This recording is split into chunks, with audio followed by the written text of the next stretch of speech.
welcome to episode 36, baby. We're back. The reunion pod. The reunion. Great to see you. Good to see you. It's been a while. 5 weeks of nonstop traveling for you and intermittent traveling for me. Yeah, I mean, we've both been traveling a little bit. Which is kind of, when we were talking about it, that's kind of what we wanted to do for this summer. Yeah. Like, because both of us not having full-time jobs after graduating from university, work on this, work on some other side projects, but then also just kind of travel around. It kind of sucked that I broke my laptop before the trip and couldn't, because I could have worked on it in Lithuania, but if I'm being honest, I didn't have the energy and the time. Yeah, I mean, you were saying you and all of the people that you went there with for that internship opportunity, you guys were doing 20,000 steps a day on average. No, yeah, a lot of people had Apple Watches. They were like gloating, like, holy shit, 27,000 steps today. Holy shit, 29. Or like we'd be out like past midnight and you're like, goddamn boy, I already have like 3,000 steps. Just walking from like club to club. Yeah. Well, we can get more into like your whole journey, but like the club scene, how was it? I'm not the right person to ask. Not the right person. I think I went to no, I didn't go to a single club in Vilnius, but we went to like a outside club maybe in Nida, which is like a coastal city.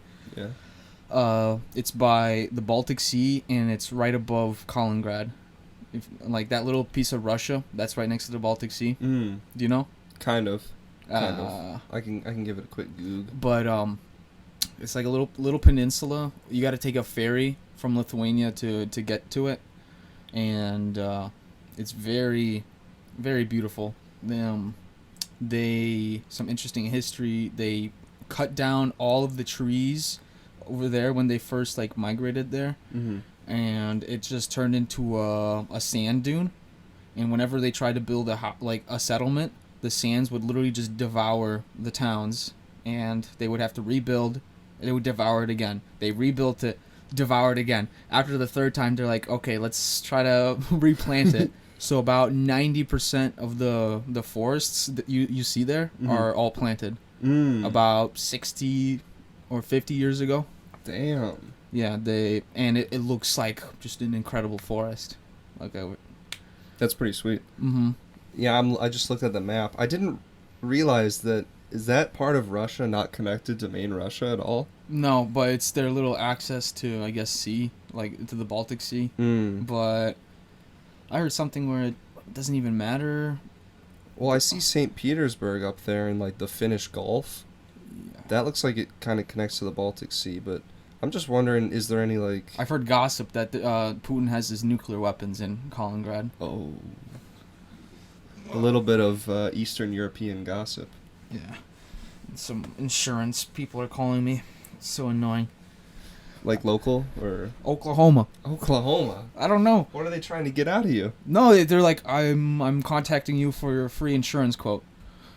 And I'm like, no. I don't need insurance. Podcast insurance. In case I say something.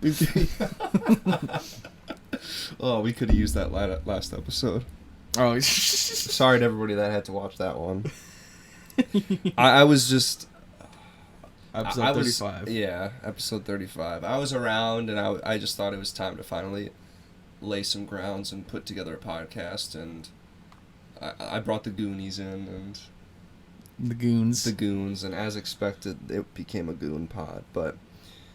yeah. Okay, but the outside clubs in Nida were... They were dope. So we had like a little Airbnb set up for us in like the main part of town. And then we walked for half an hour, like basically through the forest. It was like a path, but you walk through the forest, half an hour, it's like nighttime. Dark as shit. And then, dangerous at all? No. Okay. No, Lithuania does not feel dangerous at all. I can get into that later, but we were walking up and then you just hear in the distance like like you're walking slowly and it's just getting louder and louder, and then you see like this teepee hut or whatever, and it's like the DJ's in the teepee hut. It's just purple lights and just like or like I don't know how to describe it, just like a bass thing going on, and then people are just vibing, dancing, smoking cigarettes, drinking. You know, there's this guy running a sandwich like thing where he made sandwiches you can buy whatever. And he was like he was from Germany, but he was Korean, and we were just talking to him and just vibing so hard. It was his first day in Lithuania, and he was like selling sandwiches there, and we were like, oh, we're all from Chicago. Is that what he does? Does he just travel around to different countries and like? You know, we're all drunk, so I don't know how far. Like, it was just like dope to see somebody. Yeah, like, right. He had good energy. That's awesome. But that's awesome. Before we get any further, for everybody listening, just a rundown of some of our topics today. Both Thomas and I are going to probably spend a lion's share of the podcast discussing our trips that we went on. We're going to go over some of our news, some of our personal interests and things that have happened in those fields, specifically the Andrew Schultz and Steiny beef, Apple Vision Pro, and we'll wrap it up from there. I like your usage of lion's share. Yeah, dude, my mentor, boss, Travis, great guy. He would always use like kind of funny phrases. Like he's a Texas guy, and I feel like whenever you're from the South, you've just got like a catalog of little catchphrases you can just on your holster. You just like shoot lion's share. Shoot. I don't fucking know what else, but so much funny stuff. Like he knows guys named River. River. Let me call my boy River. But he would like talking to me. His southern accent would kind of fall away a little bit. And then when he'd call up these guys, it would just come out so strong. I can't explain. Oh, that's like a subconscious thing where it's like you alter your voice / accent just so the other people can understand you better. Because like I'm talking to you normal English. Yeah. But for some reason when I'm speaking English and Lithuanian, I put like a little like accent to it. I'm like, oh, just like, hello, how you do? No, I can't. Since I'm talking to you, I can't do it. Right. But like, it just, you just like try to put that accent on. It's like, I know Lithuanian, I speak English mainly, but I'm putting on this accent so it's not like that hard to understand the English. Yeah. It almost feels like a comfort thing. Like, I mean, when you're talking to people that, you know, aren't native English speakers, you almost kind of change it from your like original dialect, maybe to like dumb it down a little bit or just make it a little bit easier to understand. Yeah, but I think it's like a comfort thing. That's what it feels like to me, at least. But your boss or mentor just pulling out the strong southern accent. Strong, dude. Like yeehaws and a bunch of crazy stuff. Oh, he's great though. But yeah, he's got all those funny catchphrases and stuff, and I've kind of adopted some of them. So, yeah, but why don't you start us kind of going through kind of from the moment you left America, and then just some big things that happened while you were out on your trip. If you can. I wrote down some highlights. Yeah. I'm not gonna go through everything, but the going to Nida was just a very fun weekend altogether. It was great to be there. We met with the mayor.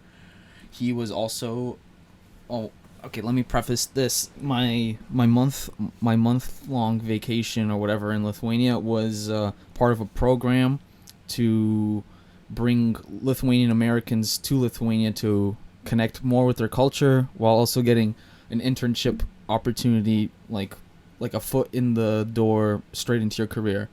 So for me, I was working with the forest department of Lithuania. Other people were doing surgeries in hospitals. Another person was like calling up clients to have them like invest in Lithuanian firms. Another person was looking for office spaces in California so this Lithuanian business can like move there or like set up shop there. What else? My friend was in a solar panel like manufacturer, helping like make solar panels. Oh, Vicars. Yeah. Vicars. And Love but like cars. those type of opportunities. So like throughout the whole month, we got to meet with political figures, very prominent ones in Lithuania, the prime minister, speaker of the parliament, mayor of Vilnius, the capital, mayor of Nida. Mayor of Nida was like probably the most chill one. He was like, he like, for everyone else, you had to show up in like suits and ties or whatever. But for him, we were all in like our beach clothing. Like, mayor of a beach town. It fits. Yeah, it fits. But that's awesome. Just meet with a bunch of those, and then some other notable things. We went on a hot air balloon ride over Trakopilis, which is like an island castle. It was built in 1409. Yeah. Wow. 1409. 1409. Yeah, another fun thing. Vilnius is called the 7-year-old or 700 years young city. Like, not old, but young. And that's because, we had a tour guide for the capital, and she was like a historian major, or history major, and she told so many interesting things. I really wish, like my mind was like a notepad, and I could have just written it all down. But basically, she'd be someone cool to have out on the pod. pod. I think I think it's because only recently, relatively recently, Vilnius was free from Soviet occupation, or Lithuania, because it started from 1500 or 1400, I guess. That's when like Lithuania, 15th century is what I'm thinking of, is when Lithuania history kind of started, getting its first king and then just starting its history. But Vilnius has existed for 700 years, so what would that be? 14th century? 14th. Yeah. So the 1300s kind of? Yes. Or 1200s. 1200s. 700 years? Yeah. So... Oh, no, 13th. 14th century. 14th, yeah. 14th century. 15th century. 14th century. 14th? Because it's the 1300s. Yeah. So we're in the 21st century right now. Yes. And it's 2000 whatever, 20. Yeah. Okay, we got this figured out. We got it. But it's 700 years young because they've only recently been unoccupied. But that's like how old the freaking city is. And you'll see that architecture throughout the place, intertwined with like modern buildings as well. And Vilnius was deemed, I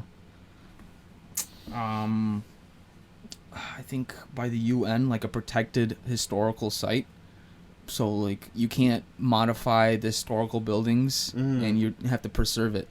So just like internationally recognized as like a historical site city to preserve. That's awesome. Trakopilis, the island castle, it's just like a big ass tourist area. Probably the most popular like castle in Lithuania. Yeah. So we went there, and hot air balloon ride over it was very fun. So we had like 22 people on one. On one? On one. I think it was the biggest hot air balloon in Lithuania. So like, how big? You had like 6. Wait, 1, 2, 3, 4, 5, 6, 8 little like square things in the basket, and about 6 people in each basket. Jeez. Like, how big was the square? Like, compared to this room here? I'm gonna say 2 shoulder widths wide, and then I don't know, maybe like 4 feet. So 2 by 4. Yeah. Do they strap you in? No. No, you just. What do you mean strap in? You don't get strapped in. Like, I don't know. Maybe like they put like a little harness on you. And no. You just hop in, and then you get the flame going. You start rising. Dude, I'm so scared of heights.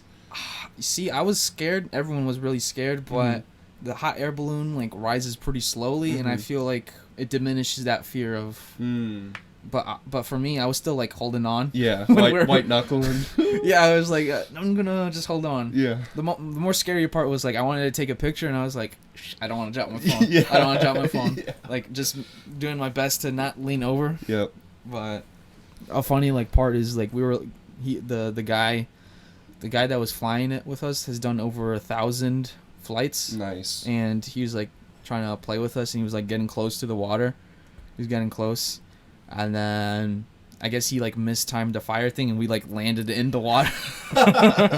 One person like started freaking out, but I mean we went up straight up. Yeah. But, oh, that's funny. And then there were some other things too, but I think what I want to say is that with my internship, I got to drive around a lot of areas in Lithuania, which to me was probably the most valuable thing. Just being able to see almost all areas of Lithuania. And were you kind of just by yourself driving? No. This internship with the forest department, I didn't really get one specific like job assigned to me. I was basically shadowing.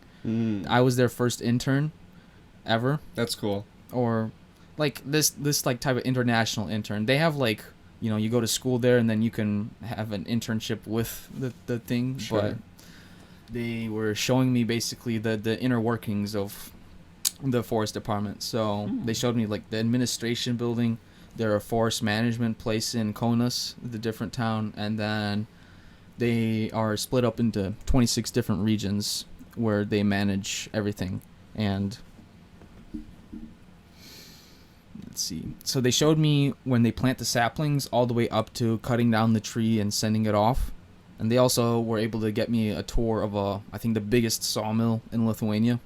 So that was pretty dope to see. Yeah. It's not theirs, that's like private, but like they wanted to show me what happens to the wood and what they do with it. And just seeing like the whole process of it, I mean, it was a big learning experience because I have had no experience in forestry. Right. And they taught me like just forestry skills, you know, this is the daily job, this is what it's like, this is what this person does, this is what we're looking for, you know. That's pretty neat. That's something that like I feel like not a lot of people dream of as like a career. Forestry. Yeah, they have a problem. Young people don't want to do it. They don't want to work, so they're kind of like, I guess not understaffed, but they just don't have enough turnover. Yeah.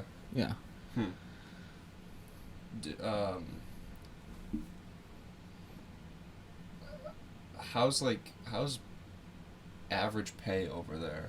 Oh, I forgot to. I'm gonna look this up right now. But one of the other, like my big takeaway from there was cost of living was much lower in Lithuania in comparison to here. But the thing is, they don't get paid as much as we do. Right. Which makes sense. Like cost of living higher here, so we would have higher wages. Right. But let me see.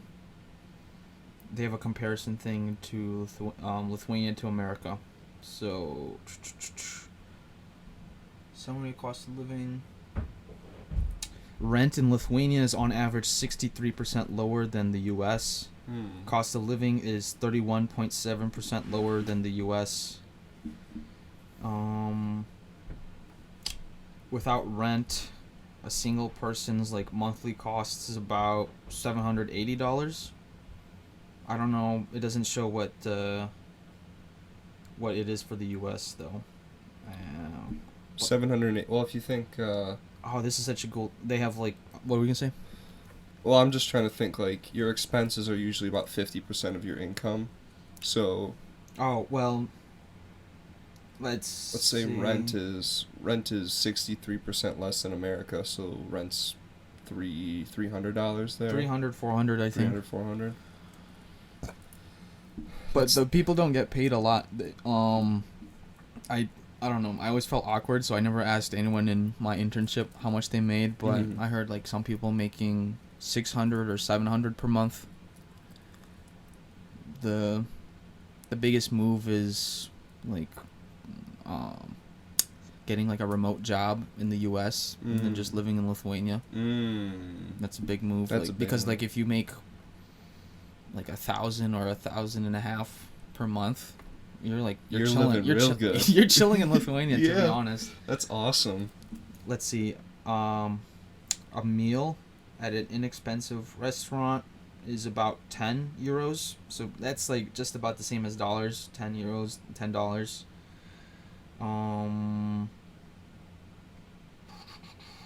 What the heck? I'm not gonna read all of this, but just having my own like U.S. money, and then let's see, how much did I spend? I think I spent about $600 in total being in Lithuania. Okay.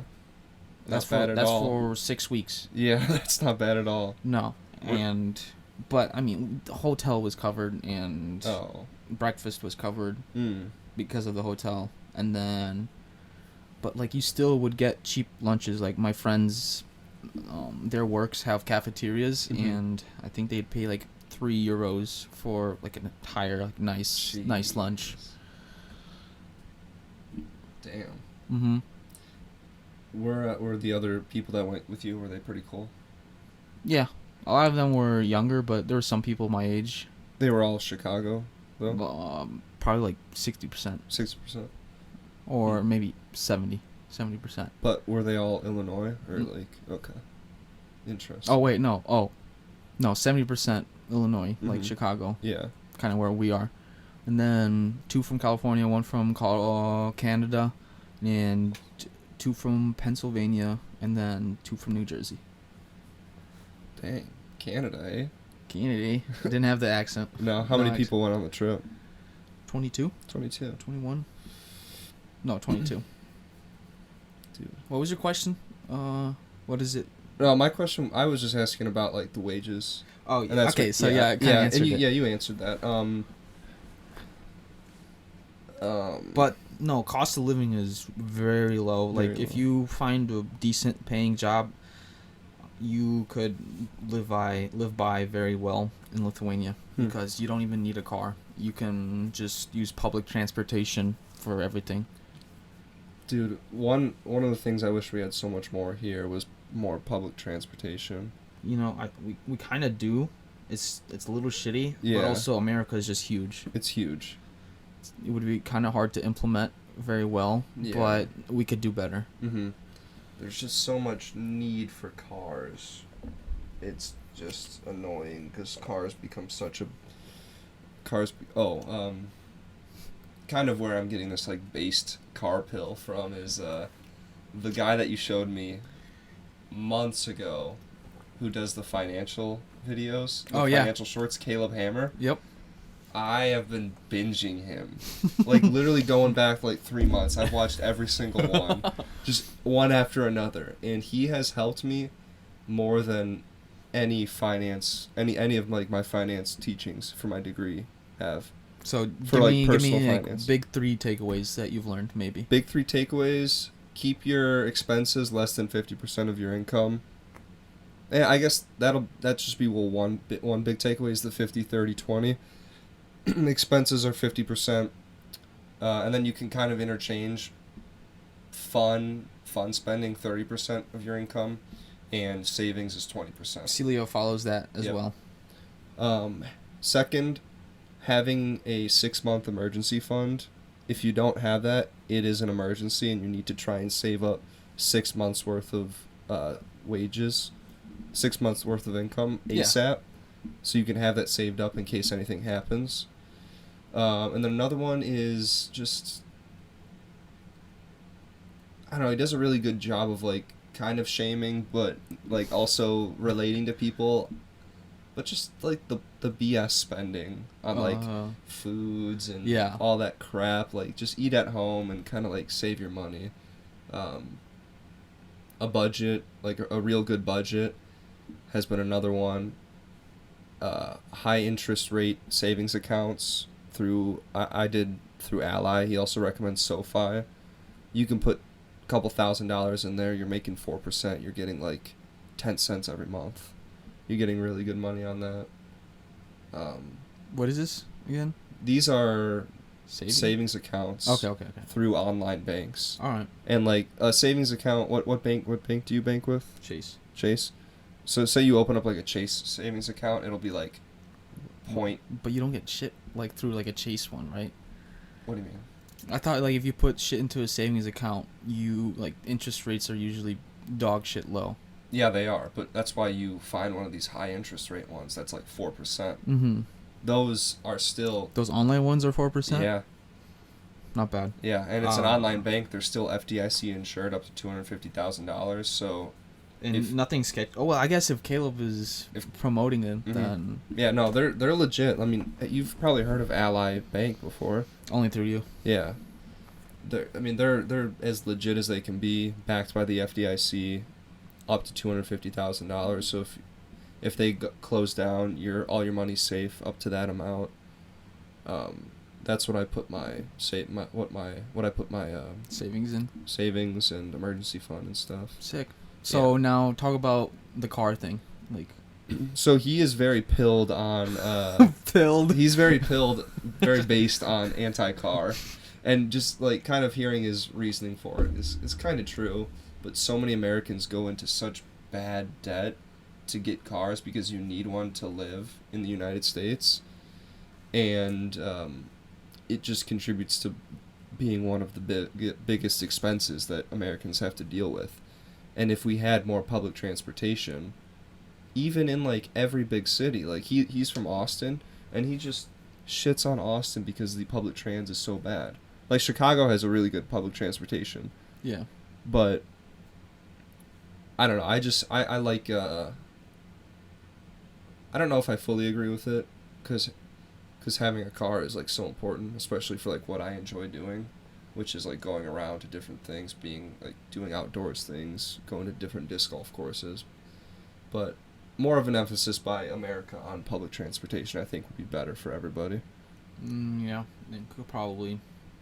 But like you said, we could probably dive a lot deeper into this, but it's so hard, and America's so big, like you were saying. It's like how. Where would you even start? Obviously, in the big cities. No, I think that's probably the more important one, rather than intra-city transportation. It's just only within like intra-city. Yeah. And getting that down, just so less people would need to own a car in the city, and you could probably. What I like is, I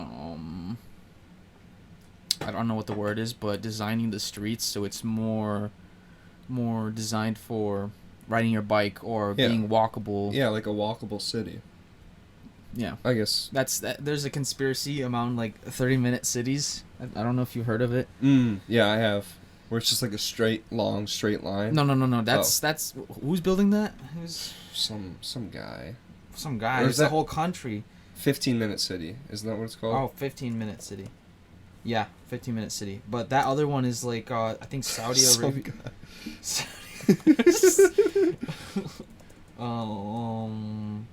Line City. The Line in Saudi Arabia is where they're building that like just straight wall line. Yeah. And I don't know how wide it is, but they started construction for that, I think. It might be a failed project, we'll see. An urban planning concept where most of one's daily necessities such as work, shopping, healthcare, education, and leisure can be easily reached by a 15-minute walk or bike ride from any point in your city. So yeah, 15 minutes. That sounds very helpful. But the conspiracy about it is this is surface level, that these natural or environmental disaster things going on, so trains derailing, oil spills, just what yada yada yada, and this is the government's plan, because if something is super polluted, then the government can buy that land, so then they're gonna buy that land so they can make 15-minute cities, and then they can control the population. It's a stupid conspiracy, but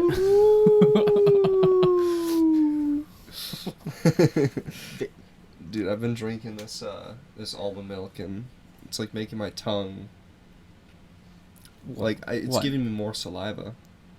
I don't know. You think it's the almond milk specifically? I think so. Maybe it's I don't know what it is, but it's delicious, and I'm gonna keep drinking it. Cheers to everybody out there. If you got something to sip on, sip it. Give it a sip. While you're sipping, make sure to hit that subscribe button and like the video. We're almost to 100 subscribers. What are we? 95? 95. We're 5 away from 100 subscribers. So if you're listening to this right now, hit the subscribe button, hit the like button. We appreciate you guys. Dude, call to actions are so important. Like, they kind of seem cheesy, but literally just a call to action, and someone will just scroll down, literally half of a scroll of your finger, and then one button clicked. You don't even have to keep notifications on. I'd love if you did, but you don't have to. I accidentally subscribe to people, and I don't know how. I looked at my account. I was like, my personal account, four subscribers to me. Let's go. And like 350 subscribed to. I'm like, where did all these people come from? What is this account? Like, yeah, it's just funny. But yeah, shout out to Caleb. He's been someone that I've really been enjoying recently watching. And we got to this because I was saying you don't need a car to live in Lithuania. Yeah. Which is really great. Mm-hmm. Makes it great. And I mentioned earlier, it doesn't feel dangerous. Obviously, it's from a man's perspective. Maybe a woman might find it a little bit different. Mm-hmm. But, I mean, with the women in our program, they didn't feel that threatened at all. They did experience catcalling still. It's kind of different. I can't describe it. But the thing is, I had, like, no anxiety, midnight or whatever, walking around the city. Mm-hmm.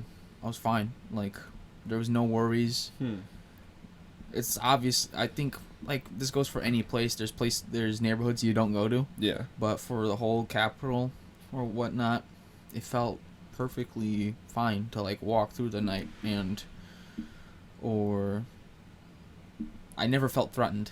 Like, even when, like, a bum or somebody, like, would walk up to me or, like, whatever, I didn't feel, like, threatened. Well, Thomas, you're an animal. You can destroy anybody in hand-to-hand combat. I don't want to destroy a bum. But like, yeah, they've already I'll got it think hard of enough. it. Like, someone was walking up to me in Lithuania, and I don't know why in my head I was like, if this guy approaches me, I'm gonna kick his shin so he falls down and then just run away, like, just in case. Like, yeah. I mean, you just gotta have those thoughts running through your head, and especially, I think really it is like, if you're a girl, like, things are just so much more dangerous, because even like living in Peoria, a few blocks off of Bradley is really bad neighborhoods, and I don't know, maybe it's just because of the booze, but just walking around at night from, like, house to house, I didn't really feel that scared. Mm-hmm. But maybe that was the confidence. It might have been a little bit of liquid confidence running through me. What I was kind of trying to get at with the danger wasn't people. It wasn't bums. Animals. Well, animals are not going to hurt you. It's Lithuania. I imagine that everything there is just a giant radioactive beast. Hey, Ukraine is a little bit more south, it's a little okay? bit more south. But they probably, air sometimes blew a little bit of nuclear waste up there. Is there a big, like, bear population up there? There are bears, but I don't know how big it is. Bears in Lithuania.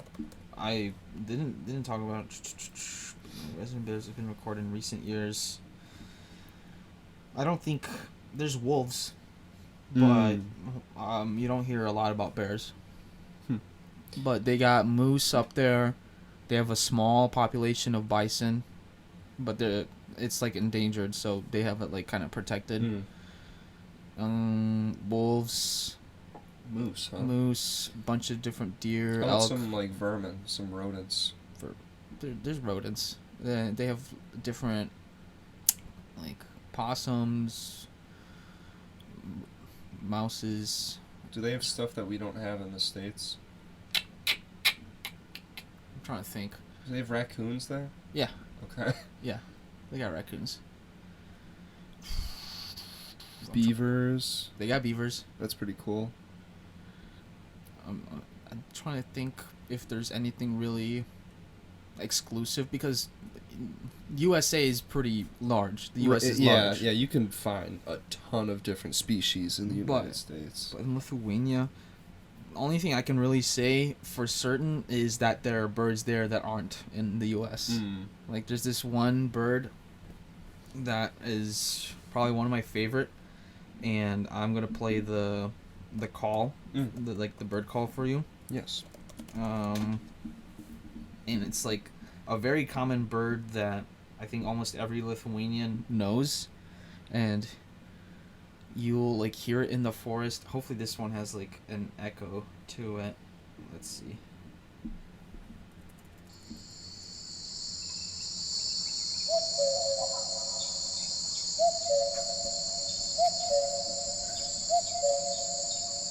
That's awesome. It is like so like magical. Yeah. And I don't know. I was walking. They showed me my internship. They showed me old growth forest. There isn't too much of that in Lithuania. Do you know what old growth kind of just like? I just going off of our previous conversation. Is that just stuff that wasn't planted by people? That and it's just been growing for hundreds of years. Okay. Because some forest patches will like be burnt or they like fall down, and Right. then a new generation of trees will grow. Mm-hmm. So that's like younger Gotcha. forest. So this So patch this is just avoided all fires and. no. They go through fires. They go through in like bug or pest outbreaks. Yeah. This was a reserve, and in these reserves in Lithuania, they don't touch it at all. All they do is just maintain the roads, so the foresters can go through and just check on it sometimes. But even the foresters don't do anything.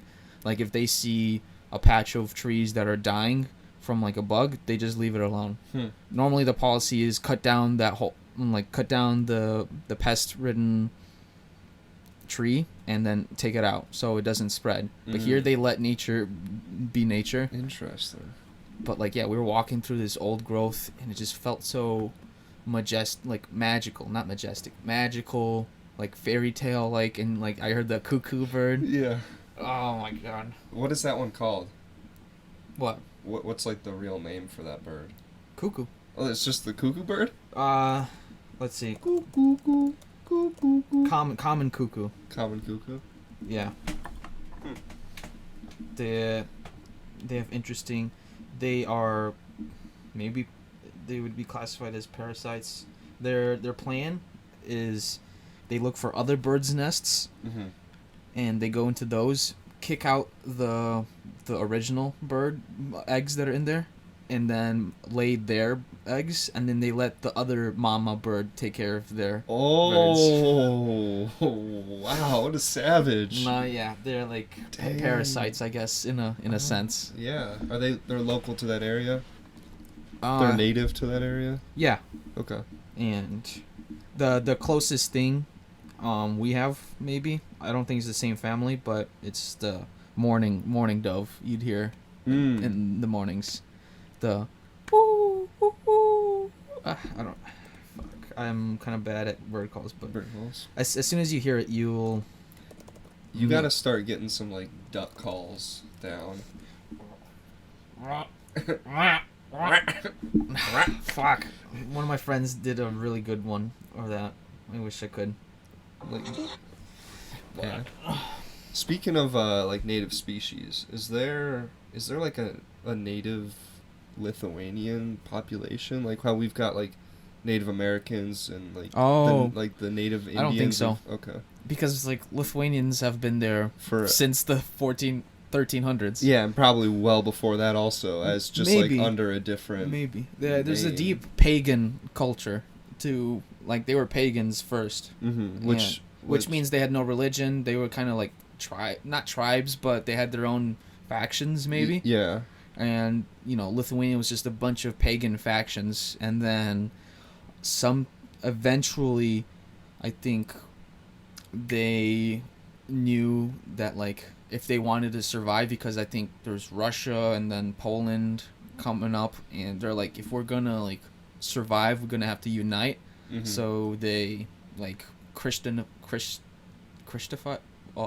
baptized, whatever. Yeah. So then they became like a Christian country, unified. They only did it for political reasons. Is what I would like to say. So like the main religion there is Christianity, but Catholicism. Yeah. Okay. Is it pretty heavily practiced? Just depends on like who you ask. younger people know, but like there's some older folks that are really religious. Interesting. But did you go to any like services or any mass service? Like a Catholic mass? I mean, I would go to church when I was younger, but Yeah. then we stopped. Yeah. I'd be interested to like go to one in Lithuania just to kind of check it out. Oh, you mean in Lithuania? Did I go to any? Yeah. No. Okay. Not at all. The tourists explained it to us that like people, or a lot of people don't care about the church. They just go there for the wedding, to be baptized, and like at the Vilnius University, students would go there to pray for their exams. Nice. But Vilnius University. yeah, That's pretty. How many like what's the student population there? 40K. Okay. Mm-hmm.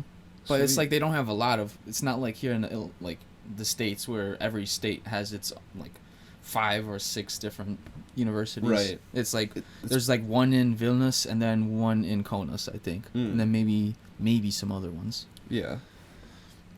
So I think that's why it's so big. Yeah. I imagine there's a lot of students that will go over to the States to go to university. Yeah, but also in Klaipėda, which is another coastal city, Mm-hmm. they have a really good. Well, the guy was just telling us that you can go. Maybe you'll be paying like 3 or 4K per year for school in Lithuania. Okay. 3 to 4K. That's amazing. Yeah, and then like you can find a job really easily, or sometimes even the country will pay you to go to school. Yeah, dude, I'd have to imagine that a lot of students are, I mean, if you're local, they're just getting like free education. Mm-hmm. That's And student benefits are a lot more present in, I think probably Europe just prioritizes it more, but in Lithuania, you know, public transportation is free, or at least in Vilnius it was for us, and then taking any train to go to like between the cities, 50% off. You like restaurants, you get 10%, 20% off deals. Dang. And like they have a whole website where you can just look up all the different discounts you'd get. Very neat. Mm-hmm. Very Students are definitely more prioritized. That's nice that they prioritize it. Kind of feels like the way we prioritize veterans here. But even like, aren't they still? Well, actually, they are prioritized, but maybe still neglected in some aspects. Mm-hmm. For sure. Yeah, just the aspect of like discounts on services and goods is really what I was thinking. But yeah, there's definitely a need for more help for the veterans, but that's not really a topic that I am too informed on. So let's not talk about it too much. Yeah. Can I play the Morning Dove now? Please do. Just, you'll hear it.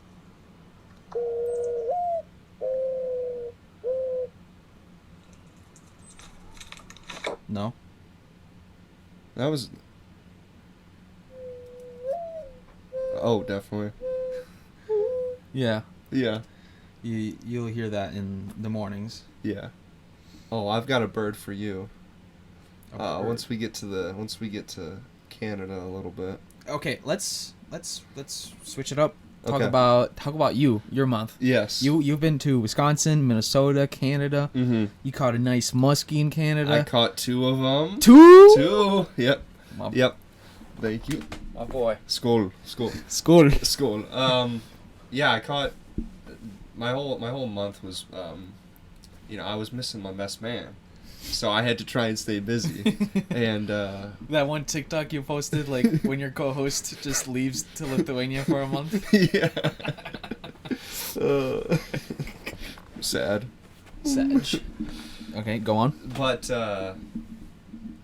so those Wisconsin and Minnesota trips were a bit more work oriented. I've been filming for my buddy Adrian Chevalier, who's a semi-pro disc golfer, and we've been trying to get his social media game popping a little bit. So I've been traveling out to his tournaments, one in Minnesota, a little bit north of the Twin Cities. Great course, like one of the best in the country. just wow, like everything was just pristine. They had like a great, like the campus of the course was like dedicated to disc golf, and anytime you can have something like that where there's a dedicated people that are working on the course, and like, you know, there's a restaurant on the course, there's like a halfway house and stuff, you know, it's like a 5-star course pretty much. Have you played disc golf in Colorado yet? Mm-mm. Okay, well, if you ever get the chance, go to Beaver Ranch. Yeah, I think it's $20 to play, Mm-hmm. but I like to see what, like, in comparison, which one you think is better. Yeah. But go on. Yeah, my buddy that I met in Wisconsin, who I'll bring up later, he is road tripping from Iowa to Utah. He went to BYU, and he stopped in Colorado and played Beaver Ranch. Oh. And he was commenting on how pretty much he can only use like 2 discs in his bag when he got to Colorado, because the elevation makes everything so overstable. Yep. Yeah. Yep. But yeah, he was a cool guy. But the Minnesota trip was pretty chill. I recorded him for just one round. The second round, Kate came up on the trip with me, so we kind of turned into like a vacation. We stayed at like an Airbnb above like a cafe in downtown St. Paul, so it was beautiful. There was like a brewery right across the street that we went to a few times, and that's where I saw like one of the most Minnesota people I've ever seen. Bald, big mustache, sitting at a brewery with an IPA, watching professional mountain biking.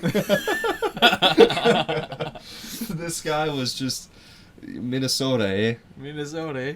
Professional mountain biking. Like, dude, I mean, get down with whatever you want. I played disc golf. I watched disc golf. That's madness. But dude, Minnesota's beautiful. It's basically just mini Canada. It's just Canada light, but it's a beautiful state. That was a weekend, and then about 2 weekends later, or 3, I traveled up to Wisconsin for another one of his tournaments, and this one was without Kate. A little bit different feel of a vacation, where I was able to get a ton of more footage, practice round videos, record all of his rounds. We were staying at a marina right off of Lake Michigan, and it was an RV park at a marina, and there was a campground. So I just pitched a tent right next to their RV and just camped out for 4 days. And we all went on the beach and played spike ball, and we were this close from going on a charter I wanted fishing. to ask about that. We were this close to going charter fishing. In that RV park, since it was connected to a marina, a lot of guys would come up and bring their charter boats and stay there for a whole summer, and then they'd just basically charter fish people the whole summer. And then once it got cold, they'd go back to wherever their house is, and then they'd probably have another job that they work. Yeah. But these guys like have such an extensive. Can you explain what chartering a boat, or like what a charter is? Yeah, sure. So these guys are just professional fishermen, pretty much. They've done it so much, they know the water so well, that you pay them. For this guy, it was 3 a.m. to 11 a.m. Yeah. $400, and he'd take you out on his big boat. Lake Michigan, you have to have a little bit more robust of a boat. Yeah. So a pretty decent size engine, probably like a 25-foot boat. And then he'd take you out, and he would, provide you with gear, take you to different spots, and pretty much try and put you on fish. So this guy was offering king salmon.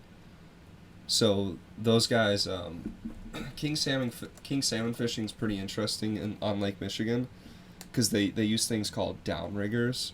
So you take your pole, and you have like a special attachment hooked up to your reel, which is where your line is stored, and it's a counter, and every time the reel turns, it counts up, and it counts up, and it counts up, and that's supposed to equate to like a foot. So this thing just goes, counts up until it gets to like a certain amount of feet, and then that's how you know, one, how far your lure is away and how deep it is. Yeah. And then from there, what they do is they put the boat they turn the engine on and go slow, and it's called trolling. So they slowly drive while you have like 8 lines in the water, just slowly moving. And then, you know, you stand there, you drink your coffee, you talk shit with the boys, and then all of a sudden you see a rod start to go like this, and then it goes like this. And then you just run up and you start reeling it, and then, you know, you bring up a giant fish. Have you seen I think it was this like one bodybuilder, like YouTuber, that went fishing, and like you just see this buff ass dude like trying to fight with probably one of those rods. He's just like he could barely like reel it up. Yeah, that's just what I'm imagining. Yeah, so that guy is Blacktip H. He takes a bunch of like pretty famous people out fishing, and those super popular fish are Goliath groupers because he's out on the ocean, so he can fish for ocean fish, and those things are like a ton. They're massive animals to the point where you can't even bring them in the boat after you catch them. You just have to leave them on the side of the boat, lean over, and take your picture. Yeah. You don't get anything that big in fresh water unless like. No, you just don't. Nothing really, unless it's like a bear swimming or something. But this guy was doing, this charter fisherman was doing Atlantic or king salmon and muskies. And I'll talk a little bit about the Canada trip, but I've got some experience fishing for muskies. Unfortunately, he was booked up for like months. Oh. So like I tried to call him up. I walked over to like his RV, knocked on his door, because we had seen him and he left a little pamphlet on one of our cars, and I walked over and I was talking to him, and he was like, I was asking him, what about tomorrow morning? And he was like, I'm booked up. Okay, Sunday morning, booked up for 3 weeks. I was like, dang it. So I would have done that experience if I could have, but yeah, Lake Michigan fishing is just a completely different animal than what I'm used to. Yeah. So to kind of finish up the Minnesota saga, Adrian Chevalier, Colin Thompson, and Michael Clark were the 3 guys that I was staying with. All 3 of them professional disc golfers, touring around over the summer. They all played in that tournament, which was the Silver Cup, and it was a great time. Check out all of their disc golf Instagrams, Adrian's YouTube channel. There's going to be footage of those tournaments coming up soon. Those guys are all great guys, so give them a follow. So I came home from that trip, took about a week to recharge, recover, because this last Saturday, the 22nd, I just got back from Canada. Oh, yeah. And that was a week-long trip. And there's so much crazy stuff that happened during that trip. The first one being me, my 2 brothers, and my dad all had expired passports. How the frick did you get in? So, actually, I'm surprised you guys didn't check. slight rewind. A few months ago, to us not checking our passports until a week before the trip and realizing that we can't get them in time. So that was all on us. I do have a valid passport because a few years ago I flew out of the country, so I have a book. But in between the move from Bradley back home, I lost it. So I couldn't find my book, and all of them had expired passports. So we did some research and found out that if you're driving over the border, all you need is a birth certificate and either your social security card or a driver's license. So we didn't even mention the expired passports. We just handed him all that stuff. He asked us a bunch of questions. Where are you going? Where are you coming from? What are you doing? What do you have in the car? And then he said, all right, welcome to Canada. And we drove in. So that's pretty good to know. Yeah. You just need a birth certificate and then driver's license. Yep, or social security. So, super nice. I wouldn't want to carry my social security with me, but... Dude, it was nerve-wracking having to carry the birth certificates, because, I mean, those are originals. So, we crossed over the border. We got our fishing licenses. They've got different tiers of fishing licenses, and that allows you to bring home a certain amount of fish. The fish that you can bring home are walleye or northern pike. Okay. Do you know are you familiar with those? Yeah. Okay. So we ended up getting like the conservation one, so we got to bring home 4 of each. That'll come into play later. There was 11 of us on the trip, so 4 of each. Some of them got the higher, some of us got the lower. We ended up being able to bring home 36 and 36 between the 11 of us. So we had a whole week of fishing to try and fill out our limits. The whole drive from Chicago suburbs to our location in Canada is about 18 hours. We split it over 2 days. 1 8-hour drive up to Minnesota, stay at the border, wake up in the morning, then finish the drive up to Canada. We didn't really run into any problems for the rest of the trip, or for the rest of like the first half of the trip. We got up there, we got to a town called Ear Falls in the middle of nowhere, Ontario, and then we hopped on a dirt road. And this dirt road is like 45 miles, and you can only go about 30 miles an hour because every mile there's probably like 8 or 10 spots where you have to slow down super slow to try and get around rocks. Oh, okay. So the whole drive takes us about 2.5 hours to get down this dirt road. And we get to the end of the dirt road, and it's a boat launch. And usually there's guys from the lodge that are waiting there for us with boats. And we unpack all of our stuff onto these boats. We launch our own boat into the water, and then we cruise over to the lodge. The only way you can get to the lodge is by boat or by airplane. So like float plane. Mm-hmm. And we get to this lodge, and then that basically began our week of fishing. Excuse me. So,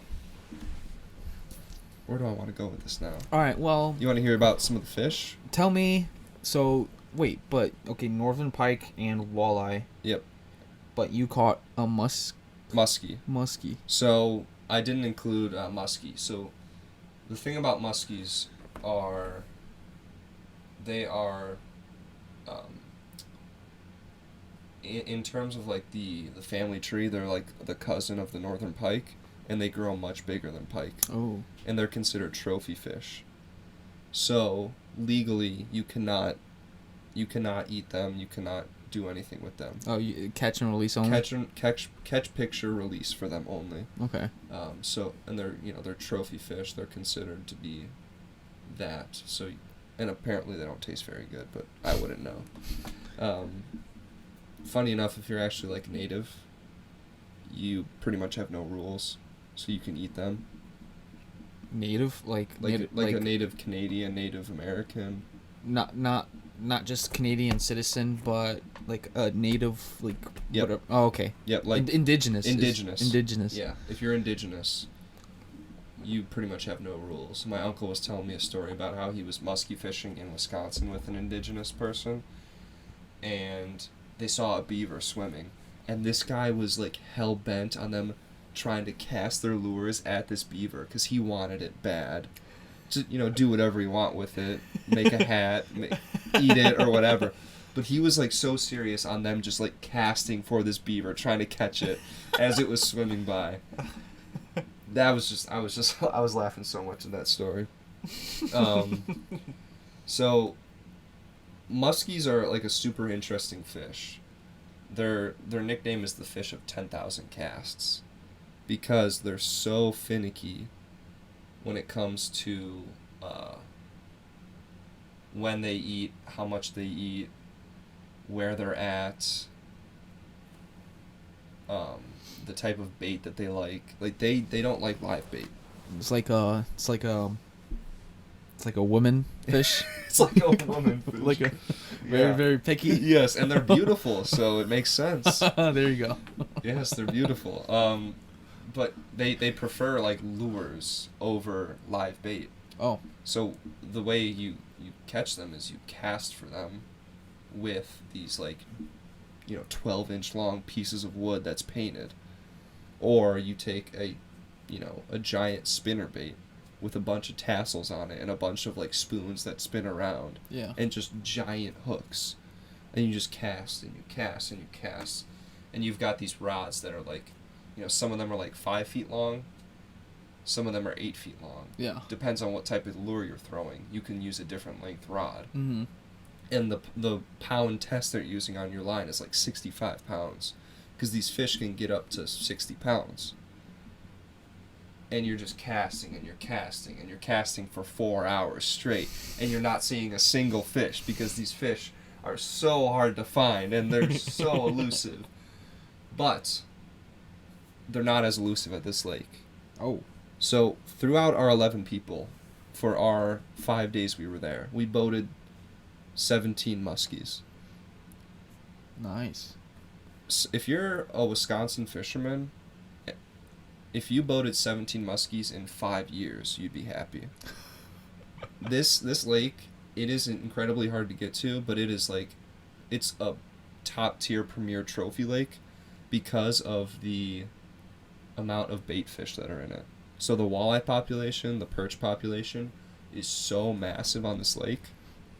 When we were staying there, they have 9 cabins there, and usually these guys that own the place are just always packed up. You pretty much have to call a year in advance to get a spot, and 98% of the people that go are all repeat customers. Because it's so hard to get to, you have to deal with the gravel road. Like, they sell shirts that say, "I survived the gravel road." It's pretty funny.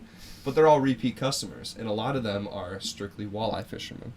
So they'll go out on their boat, they'll sit in about 20 feet of water on a reef with rocks on the bottom, and they'll take, similar to what Jeremy Wade was using, pretty light tackle with a little jig on it, so it's like a weight with like a hook attached.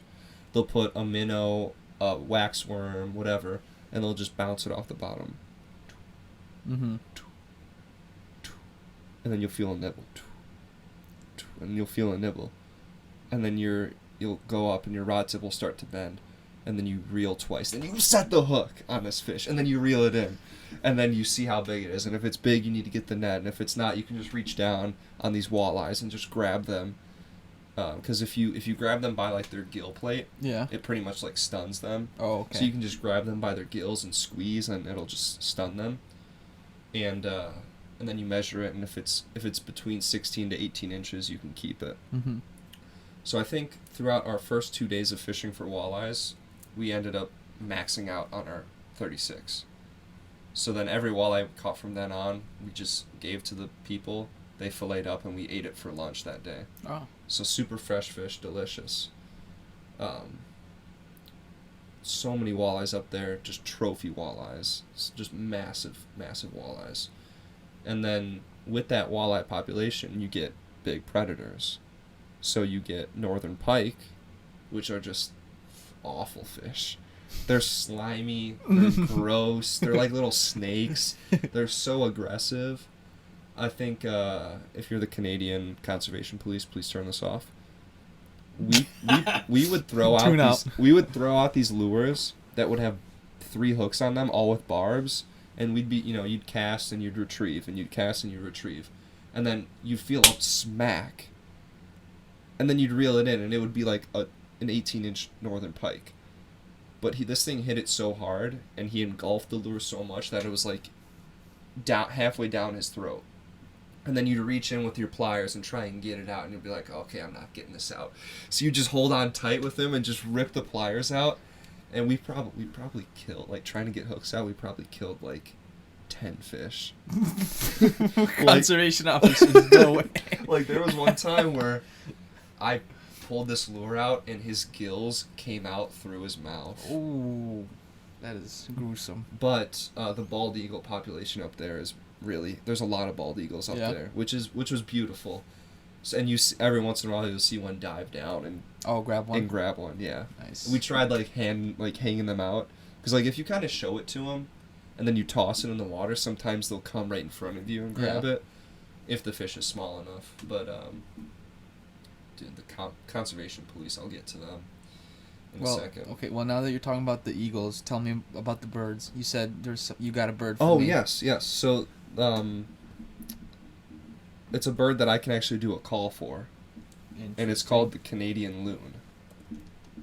I don't know if it has to be. I think just Canadian loon, or just regular, just loon, the provincial bird of Ontario. looks like a duck almost. Yep.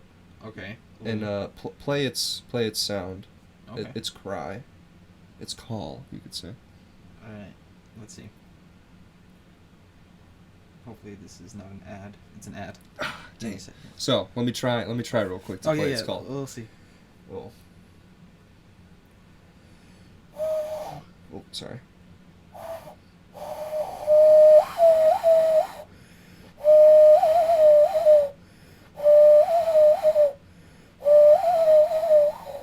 Okay, now That's kind of. Let's hear it.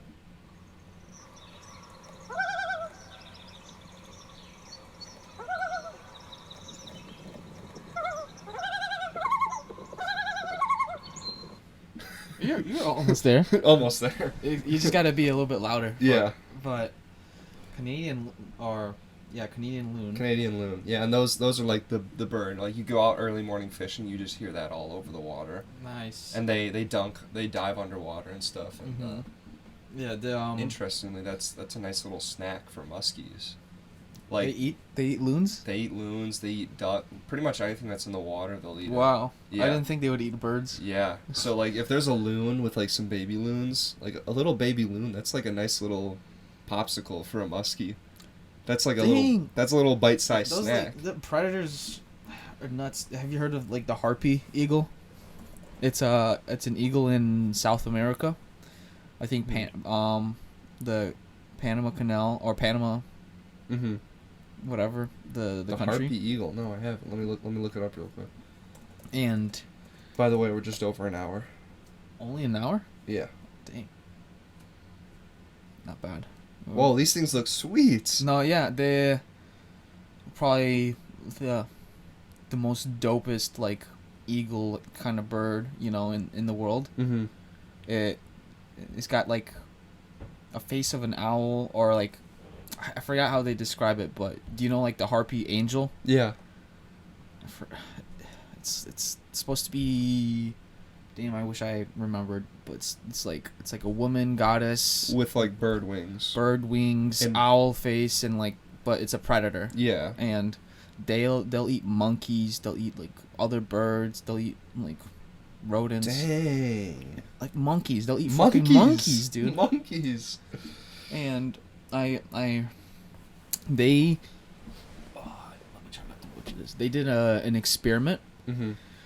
That the harpies, like, there was a monkey population in Panama or whatever, and they introduced the harpy eagle to see what the predator-prey dynamics would be. Yeah. And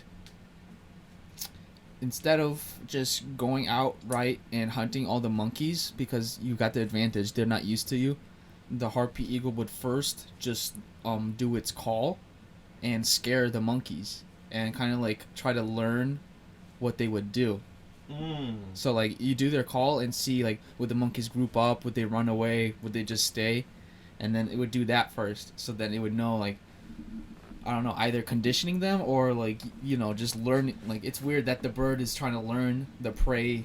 Dang. Like, reaction first. Yeah, that's awesome. There's like, oh man, there's so many of those like actions or activities. Probably actions is a better word that like these predators do. Oh, you mean like just predator-prey interactions? Yeah, maybe their interactions. Yeah, dude, they're so interesting. And that's just, there's so much out there. Like in the world, there's so many different ecosystems and like animals out there to learn. And the crow, or let me see what the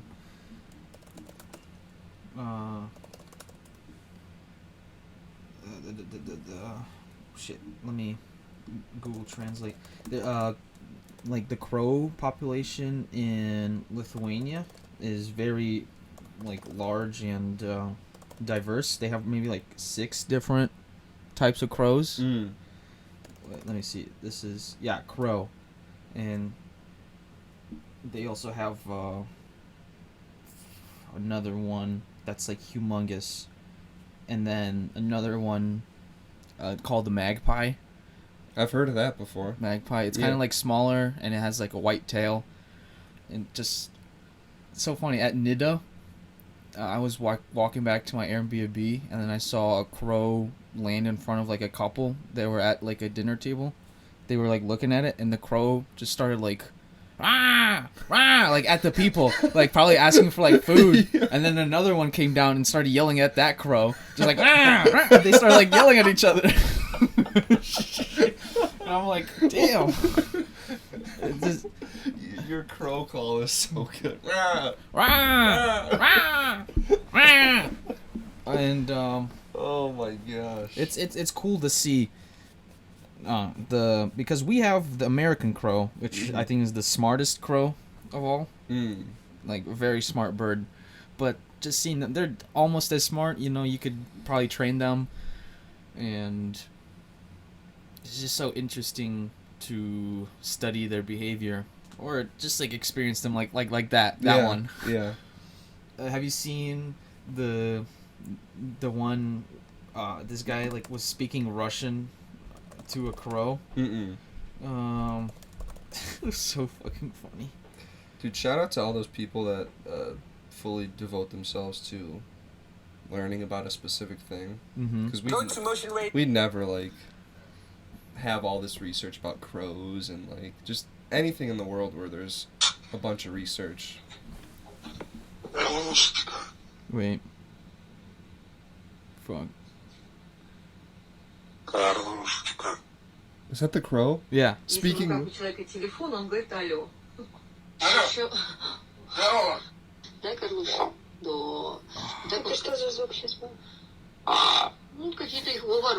this is a bad video. It was just like, the guy was like talking to the crow. I forgot what he was saying. Oh, he I think he said to the crow like "Как дела?" and that means like "How you doing?" And then the crow's like "Хорошо, хорошо," like that means good. What? Or I forgot. It was just so funny, you know. I'm just like scrolling middle of the night, and I see like this Russian video. I'm like, huh. And then the crow starts speaking Russian. But it's you can teach them to like to speak a language. Yeah. Or at least, you know, like certain words. Unrelated. There's also a bird in Australia. I forgot the name of it, but it can mimic sounds that it hears, and it can mimic up to like 20 different types. And you can look up a video of it like mimicking a chainsaw sound, or like a camera, like a camera shutter. I think a baby crying. What? And dude, imagine you're out in like the middle of the outback, and it's been days since you've seen anybody, and you're stuck, and then all of a sudden, you hear like a woman screaming, and then it just happens to be like this pack of birds that are all imitating like women screaming, or like I don't even know, like if they could imitate just people talking, and there's a bunch of different ones with like different voices of talking, and it's just like you can't really make out what they're saying. I mean, they're Australian anyway, so they're not really speaking words. But oh, dude, someone's gotta make a movie about that. But so many cool animals out there.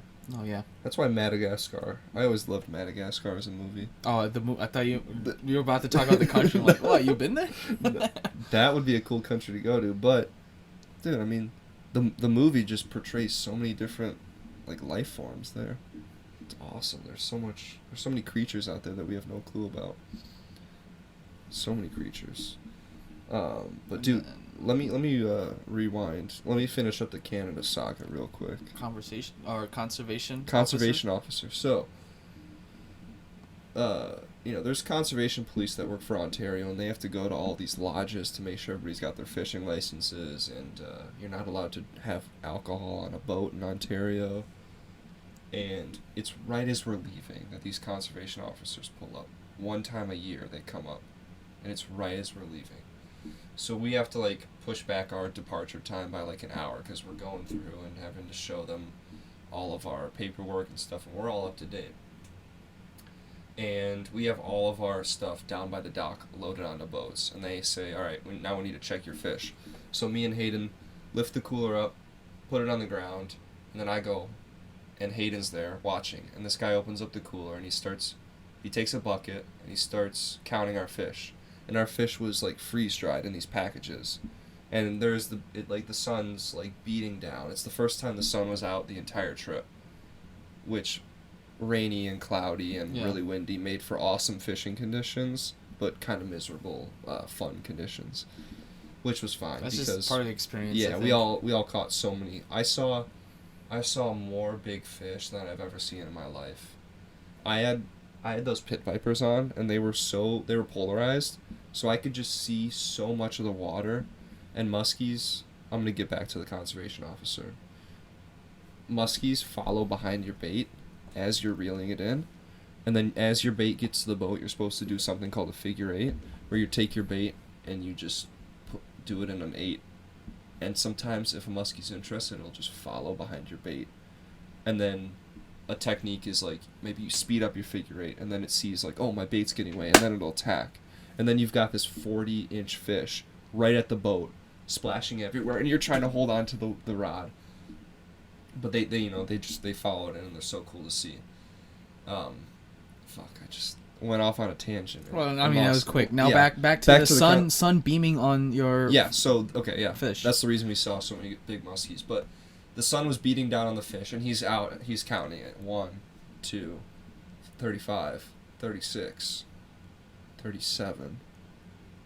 Let's recount. 1, 2, 34, 35, 36, 37. We had one extra pike. And our limit was only 36, and we had 37. Was that purpose, or you guys just like... That was not on purpose. Oh, you just accidentally... We ended up finding out the reason was because there was a group that had a fish that they had accidentally forgot, and it was in the door of the freezer, and they're like, alright, we'll just give it to cabins 4 and 5, which is where we were staying. They gave it to us. Usually, there's not a problem, but this time there was. So they count it, we've got one extra, $180 fine for one extra pike. Yikes. Yeah. And then they take that pike. Luckily, they put it in a cooler and they give it to those that are in need, the less fortunate. So that's fine. But I was like, come on, dude. We counted this like 6 times. We all counted it 6 times. We were all there. And it ended up to 36. And somehow we all just counted wrong. And it ended up being 37. So then we got to the boat launch after like an hour and a half of delays on our departure, and we see this guy's truck. So then I go over, and it's all dirty, and I kind of like wipe it off, and I just leave the conservation officer like little decal he has, and you could see it. And then Hayden walks up and unzips his pants and just pees on his truck, and I take a picture of it. And it's a legendary picture. He wasn't in the truck? He wasn't in the truck. Okay. They were still at the... They were still on the... Yeah, sorry. They were still on the thing. The disrespect, man. The disrespect. Hey, without them, you wouldn't have your fucking muskies, okay? What, really? Well, people were just like, shit, fucking no one's gonna check on... Or, no one's gonna check on me, oi? No, just take these fishes. Dude, no, it's... I do see what you're saying, but at this place, it's the lodge that like kind of upholds that. Okay. Because these guys are only coming once a year. Oh. But the lodge is like, they're so strict on that stuff, and as they should be, because there's a YouTube video online of a guy named Bob Masacomer going to this lake, and he's got a video of what looks like a 60-inch muskie, which is like close to world record. That was almost caught in this lake.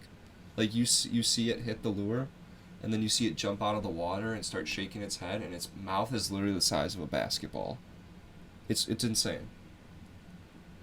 It's insane. But we have so much fun up there. We name spots and stuff. Like, there's reefs that we name, and little, like, fishing spots that we give names to. The Ring of Fire. Yeah. The Lagoon.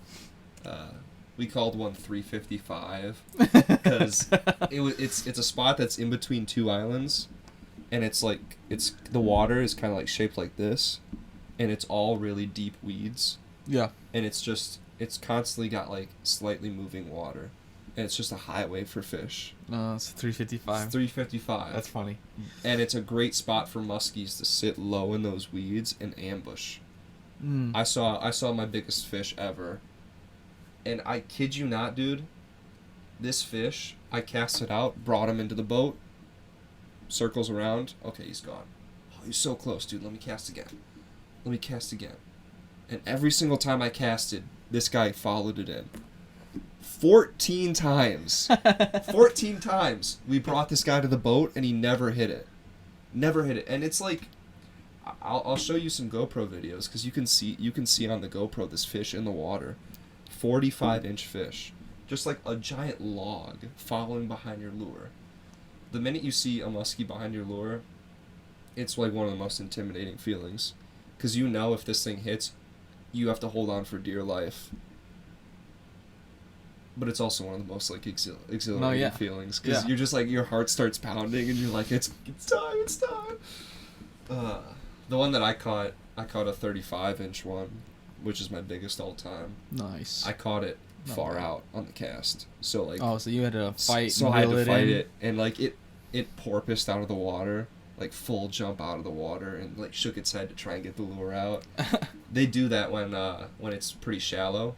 They have nowhere. They can't run low, so then they porpoise out of the water. It's awesome. It's kind of like what Jeremy Wade's did. Mm-hmm. It porpoised a little bit there. Wait, is that that's a word? I think so. That's what my uncle was calling it, and I trust him. They're twins. They've been fishing for muskies for 42 years. How do you spell that? Porpoise. Oh, porpoise. Porpoise? That's like some type of dolphin.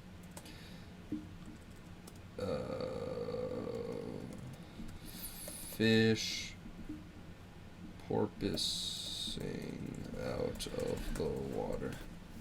I heard you Why use do that muskies porpoise? Oh. Okay, so he had it wrong. So that's actually... Porpoising is a phenomenon where fish swim close to the surface of the water and stick their heads out. It's very common among many species, including muskies. Oh. So that's like what he... Okay, so that's different. So jumping out of the water completely is what he did. Okay. Porpoising is just like where they kind of... Sticking the head out. Like a alligator. Mm-hmm. And I've heard... my uncle's told me about this also. That those fish do that after they've had a big meal. It's like, they're so full, they're like, oh, I have to breathe. Breathe. But yeah, dude. I know you've been kind of like watching more fishing videos and stuff, so I'm really excited to put together those compilations and show you some of those. I'm so excited to see the product of that. Yeah, I'd love to. We have to go fishing sometime, because it's honestly one of the best. It's such a fun experience. No, yeah. There's nothing like it. But yeah, I mean, that's pretty much all I had. I'd like to go, Canada. just like in the future when we get some money or whatever, go like fly fishing in Alaska. Because I watched the video on that and it just looked so nice. Yeah. Like we'd have to learn how to do that. I don't know how to fly fish. I don't know if you can regular fish, but I think fly fishing is better because they eat more like aquatic bugs or just. Yep. It looks so cool though. I saw someone fly fishing in Lithuania. Uh-huh. You're just like in the river just doing it, but it's like cast out this like giant line and you're like moving the line back and forth. Dude, it's like a dance. I'm pretty sure it's like some sort of plastic. That's the majority of the line, and then at the very end is like a super thin. It's called fluorocarbon. Yeah. Or there's 3 types of lines. There's braid, there's monofilament, and fluorocarbon. I think it's monofilament because that floats. So it's like a super thin, and then your lure is attached to the end. Yeah. And it just kind of floats on the water, and then the salmon just are like they come up and grab it. But yeah, for sure. Fishing's awesome. It's just being with nature and being able to. I think it's very satisfying to study the behavior. And you just get that dopamine. It's like I've been reeling this muskie for 13 times. Yeah. Doing the figure 8, whatever. I'm like, come on. Oh, and you're fucking holding on. Yeah. It's great. The owner or the son of the owner of the lodge has been a fishing guide since he was 12. He's 29 now. And like the rite of passage to become a guide, his dad would blindfold him and take him to different parts of the lake and say, get back to the lodge from here. And then, you know, he'd have to get back to the lodge. He'd have to drive them back. Oh, you mean like on a boat? On a boat. Okay. Yeah, on a boat. Oh, yeah. One last thing about Canada was they get, like, they have minnows there that you can buy and then that you can use to fish for walleyes. Yeah. They can only get those minnows in through the float plane. So they take off from an airport, they land, and then they just give them, like, a jar of minnows. It's pretty cool. But this guy who was driving the float plane was, like, a younger guy, and he would drive with, like, the doors open, and he would do this thing called buzzing, where you drive super low over boats, and you, like, scare them. So we were driving, and he's up high, and then we see him start to get lower and lower, and he's, like, just he's probably, like, 20 feet above us at this point, and he just, like, buzzes over us and, like, waves at us. The lodge owner was telling me about how somebody didn't know that was a thing, so he jumped out of his boat into the water when he saw this plane approaching. So I mean, dude, I'd get a heart attack almost. If you didn't know. It was nice that they told us that story, because I would have been like, oh god, what's.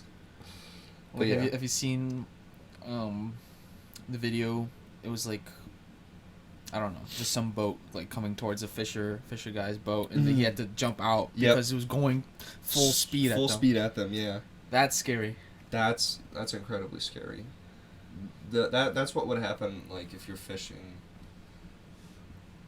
doing like fishing on a major body of water, like Lake Michigan. I could see that happening. Lake Geneva, where there's just like a ton of boat traffic, and there's big boats that can be on there. It's like, because I think the story was the guy didn't even see him. Yeah. Like, maybe he was looking down on his phone or something, but by the time they got close enough, the bow of the boat was above where, like, they were, and it was just too late. It's nuts. Awful, dude. Awful. I mean, you can kill somebody doing that. All right. Yeah, let's... Intermission? Intermission. Because I have to pee. Yes. And then...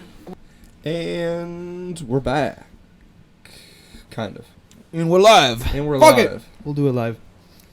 So, I actually wanted to research real quick. Why is my pee neon yellow? Oh, you said it was green. It's like are you like chartreuse? No. Look up chartreuse. CHRTREUSE, yellow. Oh, that's like lime green. Yeah. That's kind of what it is. What? High dose vitamins could turn the most common culprit is vitamin B12, the glycogenics.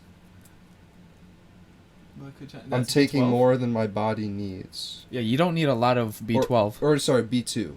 Oh, B2. The excess. Okay, so it's coming. So am I taking too much? I'm only taking one a day. Well, then maybe limit it to like. Wait, is it pill form? It's pill. Then maybe do like one every two. Yeah. And just see if your pee is still chartreuse. Yeah. That's a lot of like lures and stuff are that color, chartreuse. Oh, okay. Yeah. Which is pretty funny. Just pee in the water and then you'll attract the fish. Ooh, true. They'll nibble on my bait. Okay, so our ketchup's done. Now it's time to mustard. The lion's share is done. The lion's share is done. Let's get to some interesting topics, huh? Wait, what did you say? Our ketchup's done. Let's get to our mustard. Fuck the mustard. Oh, bro, you're from Chicago area. You don't love mustard. I hate mustard. I am not a fan. Oh, but that doesn't matter. No, it doesn't. What does matter is Apple Vision Pro. That is an insane product. I wanted to bring it up because I've been hearing different videos saying that this is the new consumer, like this is how consumers are going to be interacting in the future, or like it's just like the future they're saying. So if you want to like make it big, invest, or like this millionaire mindset videos, it's like focus on creating products for this augmented reality stuff. And let's, I guess, give an intro for the Apple Vision Pro. It's a VR headset coming from Apple, and starting price is $3,500, and it offers you. How would you describe it? Like just a virtual. Oh, you wrote down. Yeah, first Visual OS. Yep. So it features or it boasts the Vision OS operating system, which is Apple's first visual operating system, and fittingly, at the end of Apple's introduction video, they coined the phrase the era of spatial computing is here. So now you're going to be able to put on these goggles. Eventually they might turn into contacts. They might turn into like glasses. Google Lenses. Remember when those came out? Yep. That's kind of, I think this is more in line with what Google Lenses were trying to be. Mm-hmm. Google Lens, I mean, you have to start somewhere with technology, and they definitely were like kind of the trailblazers in the whole VR and like headset space. I feel like That was 2017. dang, Wait. feels like so much longer ago. Oh shit! It's not Google Lens. I'm sorry. Google Glasses. Google Glasses. Google Glasses. 2013. Okay, yeah, that sounds right. That sounds right. Because I remember watching like Casey Neistat videos back in the day. Wow, 2013 is. I thought 10 years. 10 years, and now you get to. Okay, to imagine that jump from these to what these are now, the Vision Pro. In 10 more years? Oh my god. Yeah, that's crazy. I didn't even think like it being a contact lens. Yeah. Oh my god, dude. But one of the crazy things that I wrote down about these Apple Vision Pros is you have 23 million pixels in each panel. So you get one panel in front of each one of your eyes. So they have two panels because your eyes operate on two different visions, and then that's how you perceive 3D objects. Mm-hmm. So they've done that so they can recreate your vision with the goggles.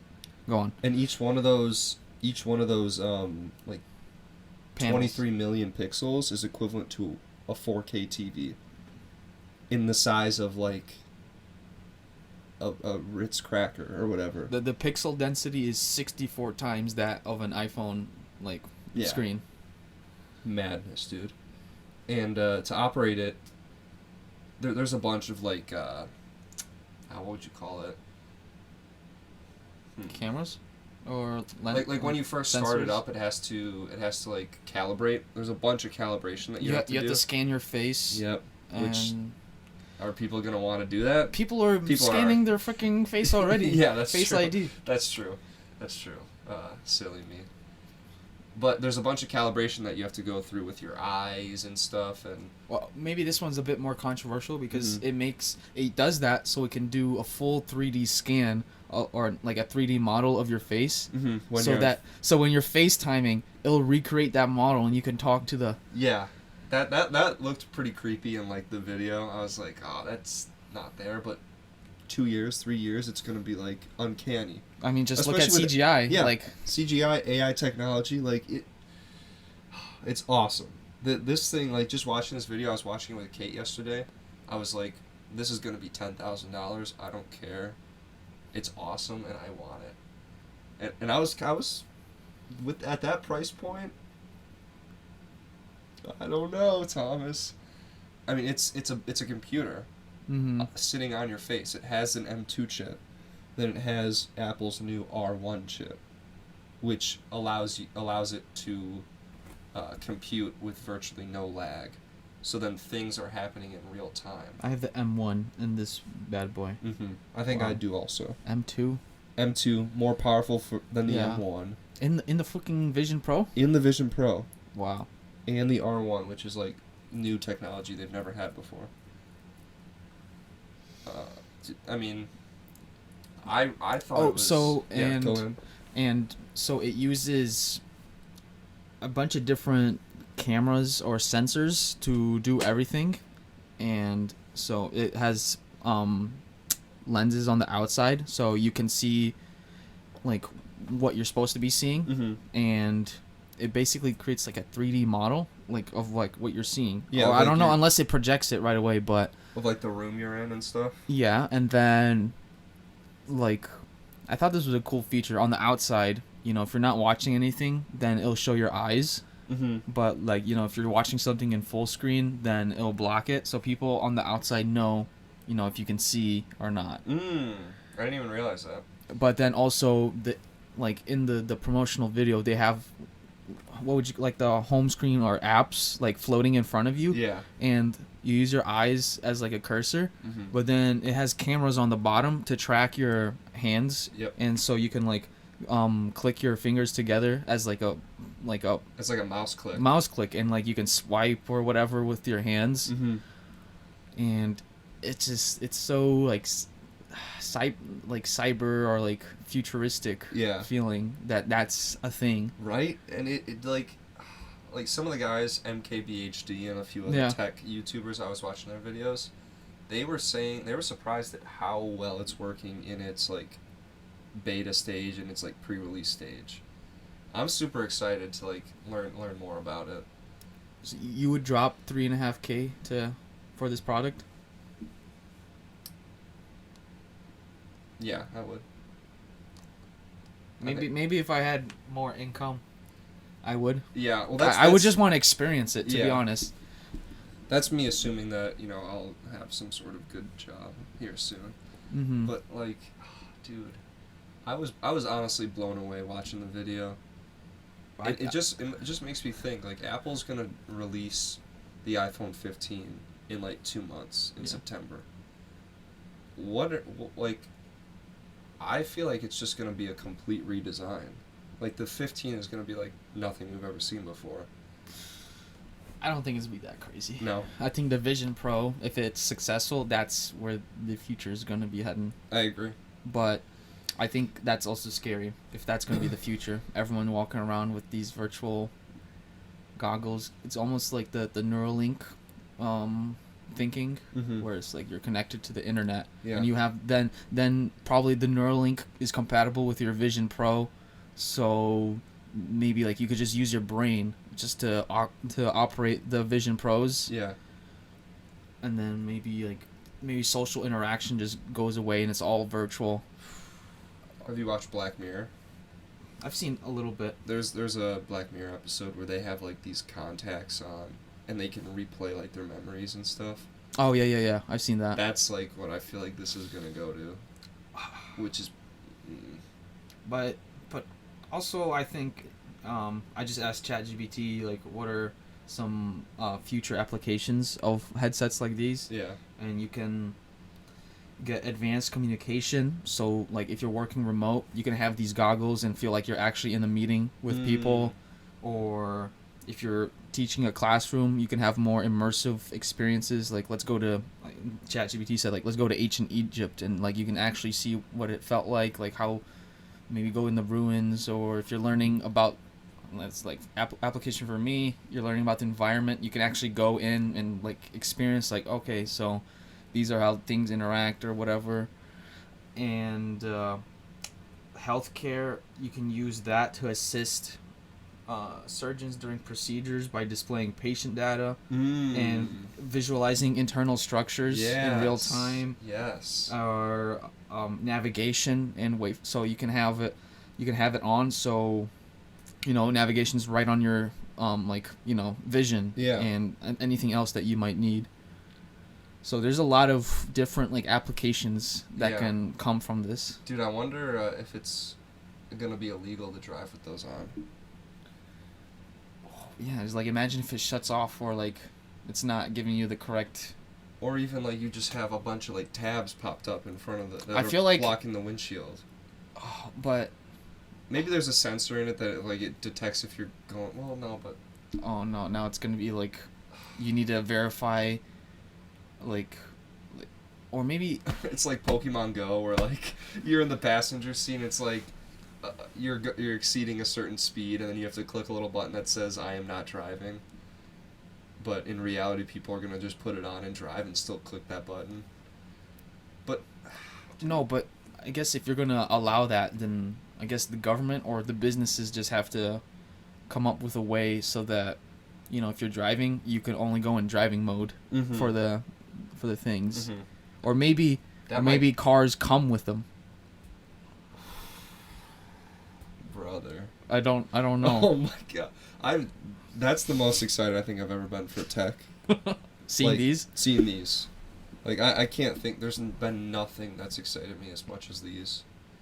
Aside from, like, releases of, like... The new AI?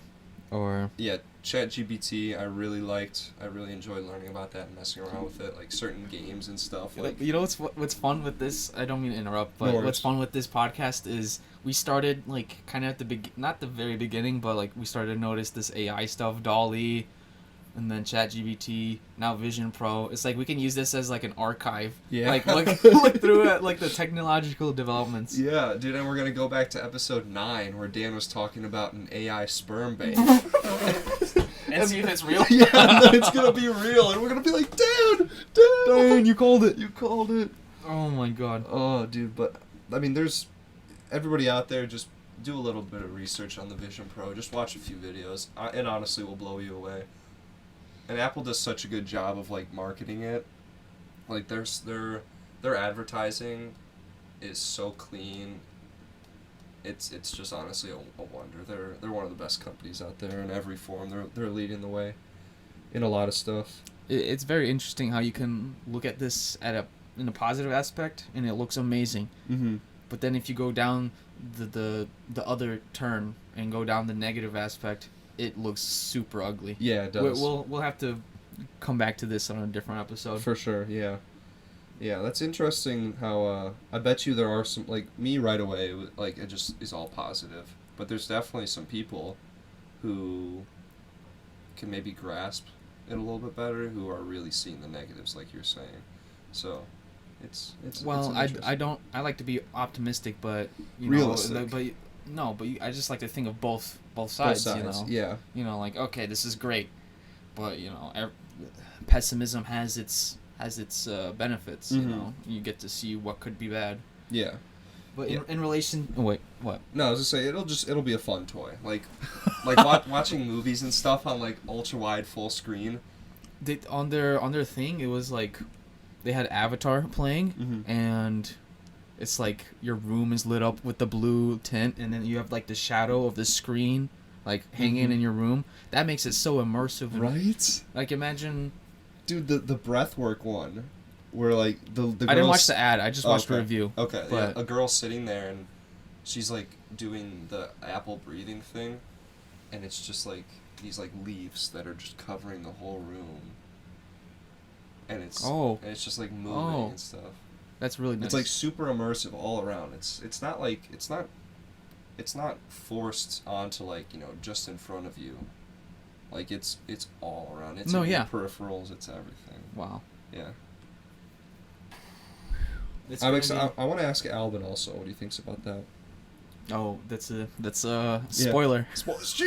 Spoiler. Spoiler. Next episode is an Albin episode. Yep. Shout out, make sure you guys watch episode 37. We've got Albin coming on for the next episode. Crypto Hoops Part 2. But in relation to Apple, I guess I heard that Apple and Google are planning to make chat bots for dead relatives. And it's like, I guess the person has to agree to give their data and everything to the company. Mm-hmm. So I guess if they pass away, then they turn into a chat bot, and like you can still talk to them. Another Black Mirror episode comes right to mind. A lady loses her boyfriend or her fiance or something, and there's a company where you can just order like a clone of him. Yeah.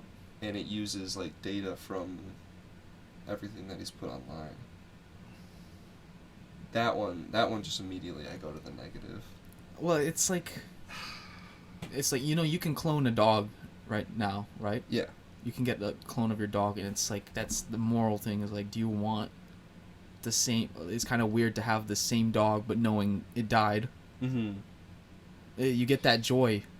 Maybe it's different since it's a dog, but then cloning your dead relative. There's in the next 10, 15, 20 years, there's going to be a lot of ethical questions that are going to be arise from actions of companies mm-hmm. and governments. I mean, it's already happening. Ethical questions have happened from the government forever, but like, safety and privacy. The Unabomber was right. The industrialization. Wait, what does he say? I don't know. The industrialization of society, or it's like some saying. Yeah. I don't want to quote the Unabomber, but this generation has lost its spirituality. What do you mean by spiritual? Okay, so next topic. What? A silly little one. Not really silly, to be honest. It's pretty serious. Climate activists. Not silly. In Germany, glue themselves to a runway using concrete epoxy. Oh, okay. Yeah. At the Hamburg airport, and they cause 30 minutes of delays. And an article comes out that I'm reading that says there's a possibility that they will not be able to get their hands off, and they might have to amputate them. Yeah, I saw a video, like, they were, like, chiseling the ground, like, this cement. Yeah. And the guy's like, fuck! Like, well, I don't know. I mean, I don't have sympathy. If you're gonna use concrete epoxy, like, how do you think you're gonna... Like, that's what they use to bind concrete together. Like, that guy, if he does get his hand off that, he's never gonna be able to use his fingerprints ever again. No? His whole... Oh, gosh. And then there's, like, people trying to throw shit on, like, Mona Lisa or just, old paintings. Yeah. Or... I've seen a lot of, like, orange. Like, people will... Yeah, I saw that one, too. Orange paint, orange confetti. What do you think about them?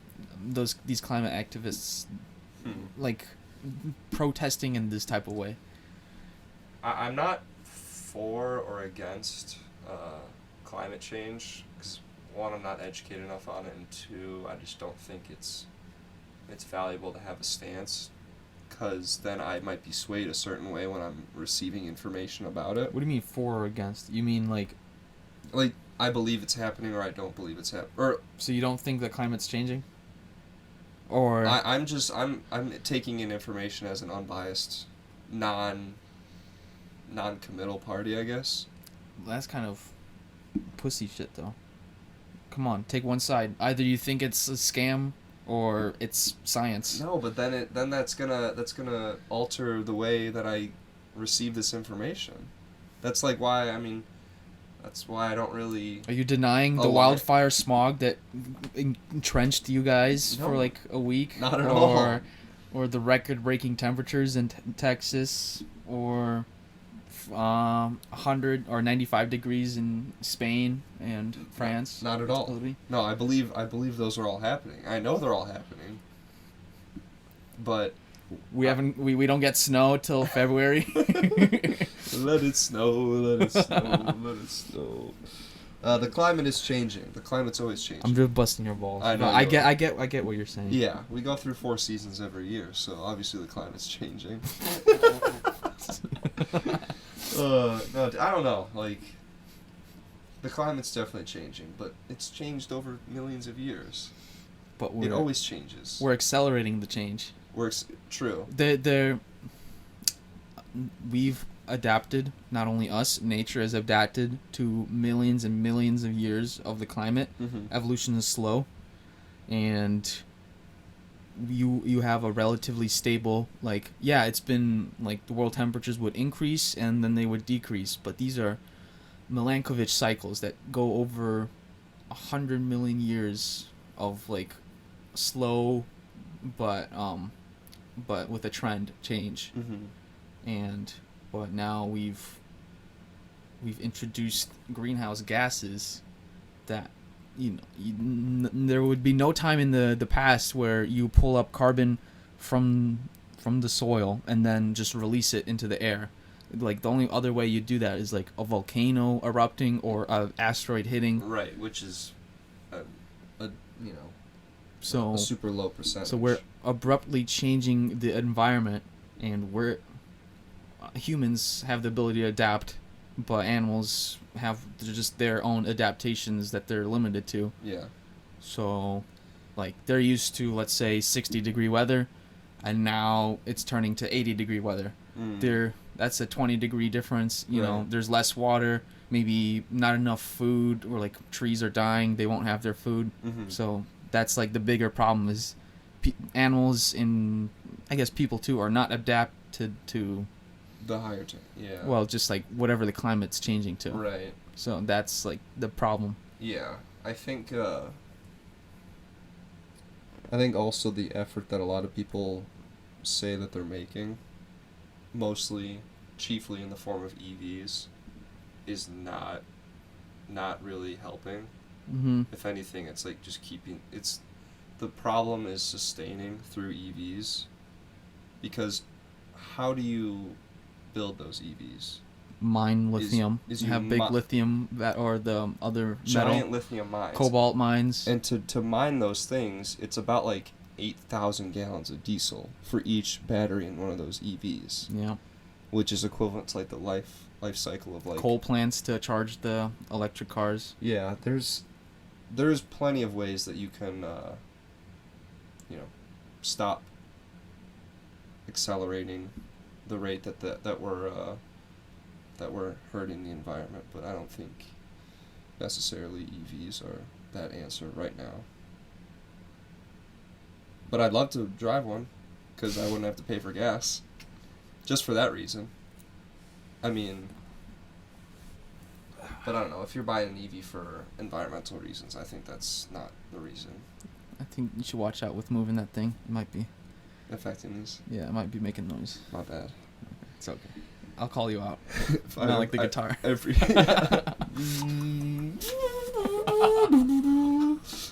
Check out episode 35. Oh, if you no, want. don't check it out, please. Actually, dude, it got like 40 views? Yeah, decent amount. I want every episode to try and like reach around 100. Mm-hmm. Like if we can keep in line with our subscriber count, that'll be good. But yeah, I mean, you mentioned the Canadian wildfires. Those did happen while you were gone.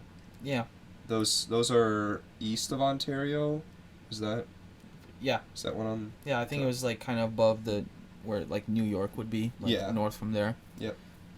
And surprisingly, when I was in Canada, no trace at all. Really? Yeah, everything was fine up there.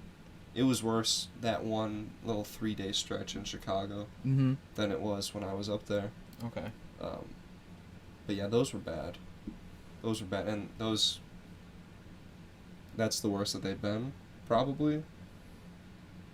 That can probably be explained by climate change. You got me. Okay.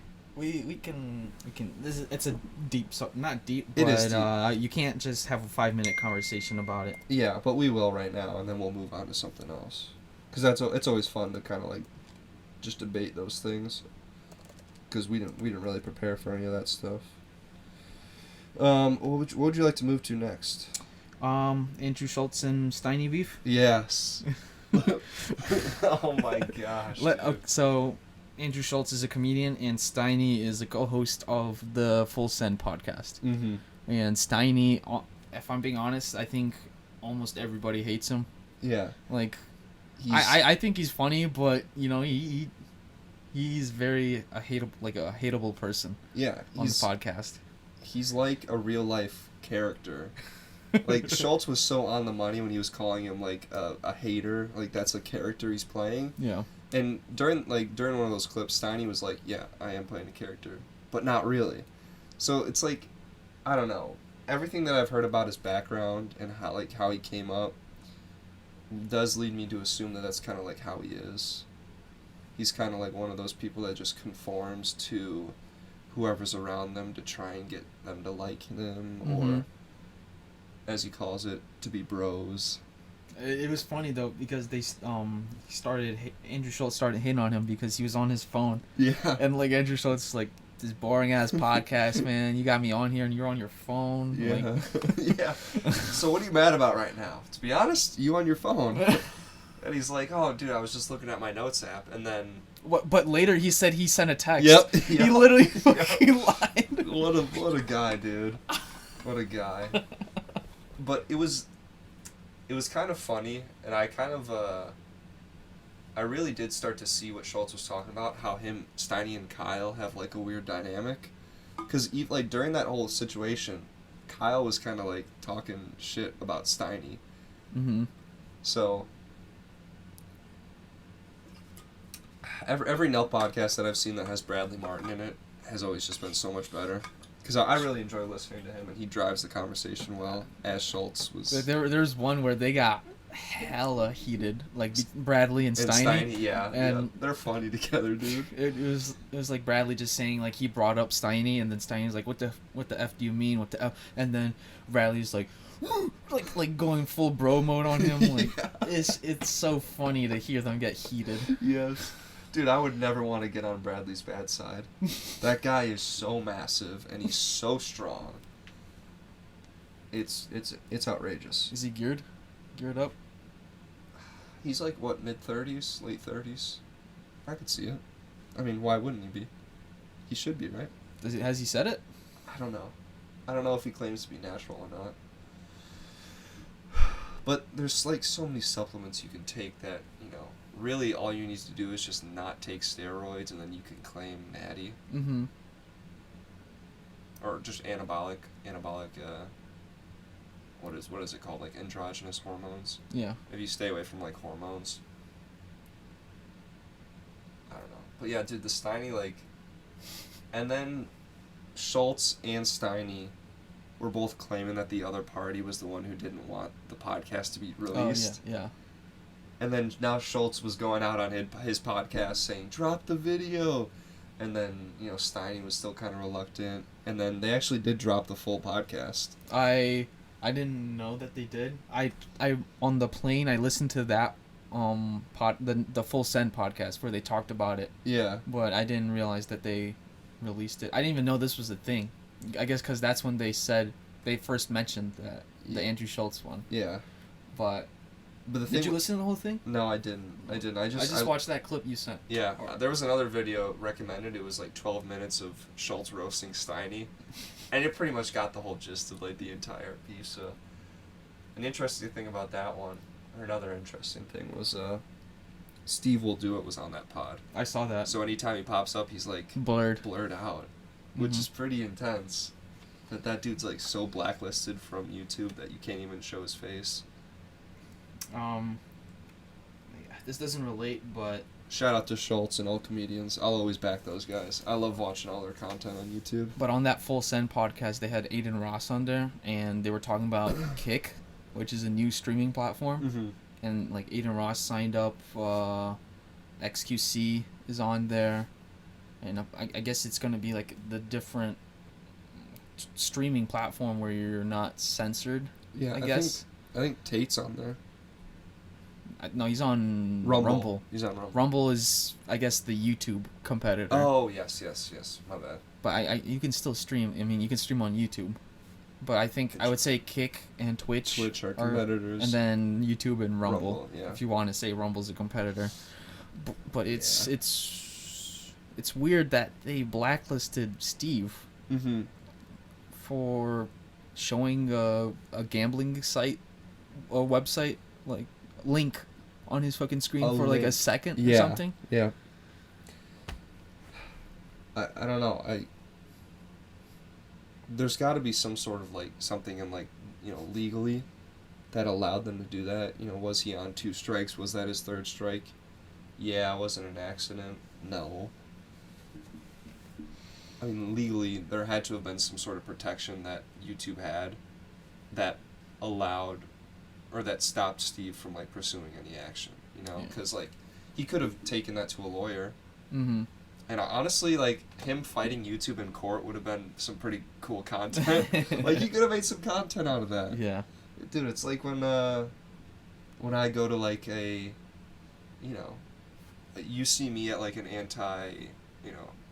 anti-climate change rally, and you're there protesting, and we're making content about it. The new meme. Liam's anti-climate. Anti-climate change. He's against climate change. I have something written down here. Everybody hates Steiny. That you wrote. I wrote that. Yes. I wrote that down. Yeah, and I think that's a fair statement to say. Schultz is so good though, dude. He's such a pro. Like, it was funny because he's probably had how many years of experience? Like, yeah, he's like 40, I think. So he's probably doing it his whole life almost. Yeah, he's 20 years of like dealing with hecklers. And then you got Steiny, his first year on a podcast, just being let on. Just being goofy, dude. And you just to have that, like, Schultz just destroyed him. I mean, you can't even compete. I think one of the questions they asked him was, "Have you ever had a heckler before?" Yeah. And what happened with it? Like, I guess he was trying to say more specific. I think in Steiny's defense, if he even has a defense, he was saying, like, the way he was heckling Andrew Schultz, was there ever like interaction like that? I think he meant to say that, but he didn't say that. He just said like, "Oh, have you ever had a heckler?" Yeah. Like, that's a stupid question. I know what part you're saying. That happened, but I think like in general they also asked him. Maybe not. I don't know. It's still a dumb question. Still a dumb question. Sometimes I like to read through YouTube comments to see like what people are saying about. And they're all hating on Steiny. They're all hating on Steiny. It's hilarious, and they're all loving Schultz for it. You're like, "Thank you, Andrew Schultz, for doing this." Yep. Thank you. Yep. We've got 15 minutes. We're still good. We're still good. Alvin says he'll be on time. Sweet. Yeah, we're doing a double record today. Double record. So episode 37. I think we haven't done something like this since the first episode. Yeah. Yep. The first episode, like, back after that. Yeah, back to back. Yeah. Yeah, that was a fun one. Have you heard of Barbie and Oppenheimer? Barbenheimer. Who hasn't, though, at this point? They did such a good job marketing themselves. Celia told me how Barbie went crazy with the marketing. Yeah. And at least in Lithuania, I didn't hear nothing. I heard nothing about it. That's because Barbie, Mattel, I think, is like the advertising agency that they teamed up with. Yeah. They partnered with like over 100 brands. Oh, wow. So they were just, any sort of medium that you'd go to, whether it was like, I doubt they went to much radio because that's not really their target market, but no. Pre-roll ads on like streaming services, normal cable television, like excuse me. Whoa. Puberty. Podcasts, pretty much any medium. They had their hand on it, and they did such a good job. And then I saw like a quick video. Is like there are a lot of moments where two movies release and they have like the exact same vibe. I forgot which movies they said, but let's just say like one was like two Robin Hood movies like coming out on the same day. Like there's plenty of examples of that, but this one's crazy because it's two huge movies coming out, and they're the complete opposite vibes. Yeah. Like Oppenheimer's a 3-hour biography about the father of nuclear bombs, and then the other one is about Barbie girl. I won't spoil it, but yeah, I actually haven't seen either. To all the viewers out there, I haven't seen either yet. Thomas and I are planning on going and seeing Oppenheimer, maybe sometime this week. I've seen both. I gave Oppenheimer 4.5 out of 5, and I gave Barbie 4.5 out of 5. I think when we watch Oppenheimer again, I'm gonna try to study it a little bit more, and I might give it 5. I don't know. I don't want to go in with a bias already, but just thinking back on it, such a dope movie. On the airplane ride back, I watched The Prestige, which is another Christopher Nolan movie. It's about two magicians like competing with each other for the best magic trick like ever. Basically, that sounds awesome. And it is such Christopher Nolan energy. Yeah. Like, kind of like Inception level, where it's like, oh shit, I didn't think of that. Oh shit, like oh shit. Yeah. Like just back and forth. I saw a. Oh. Yeah. Sorry. No worries. One more thing is Christopher Nolan plays with time. You know how he like, not in chronological order. He'll play like something that happens at the end of the movie in the beginning. Yeah. Intertwine stuff from the past, stuff present. It's the same for Oppenheimer. 3 hours long, super fast editing, so that's why you got to really like pay attention. What were you gonna say? Christopher Nolan made a statement recently saying that the casting of Robert Downey Jr. as Iron Man was like the greatest casting of all time. And I was wondering your opinion on that. I agree. You agree with that? I agree. I don't know if you can imagine anybody else as Iron Man. Right? Like I thought about that a little bit. I was like, yeah. That was the start of the Marvel universe. Yeah. Was Iron Man 1, right? Mm-hmm. The first Iron Man. When was that? Was that pre 2008? 8, okay. I'm pretty sure. Either 8 or 10, but I think it's 2008. That franchise has made so much money. Of just in the Infinity Wars or whatever, like two of them crossing $1 billion or something. Woo! That's insane. Insane. I didn't really have any other ideas. Because he's been in other movies, but when you think about him, you think about Iron Man. Mm-hmm. Leonardo DiCaprio has been cast in some great roles. Like The Wolf of Wall Street. Could you imagine anybody else playing that role? You haven't even seen that movie. What are you trying to say? You haven't even seen that movie. American Psycho. Could you imagine anybody else playing? No. I haven't seen that movie either. We need to watch that. We need to watch that. But one movie that I have seen, I guess, is one that actually just kind of... I lost my train of thought, so I don't remember. So we can move on. Bro, what? I was just about to say one. Yeah, no, it's gone. It's gone. You wrote in the notes Trump indicted, and then when I look it up, he didn't get in. Okay, like what did you want to say with Trump indicted? I don't think I wrote that. I didn't write that. I didn't write that. What do you mean? I didn't write Trump indicted. I didn't. Oh wait. I did. I did.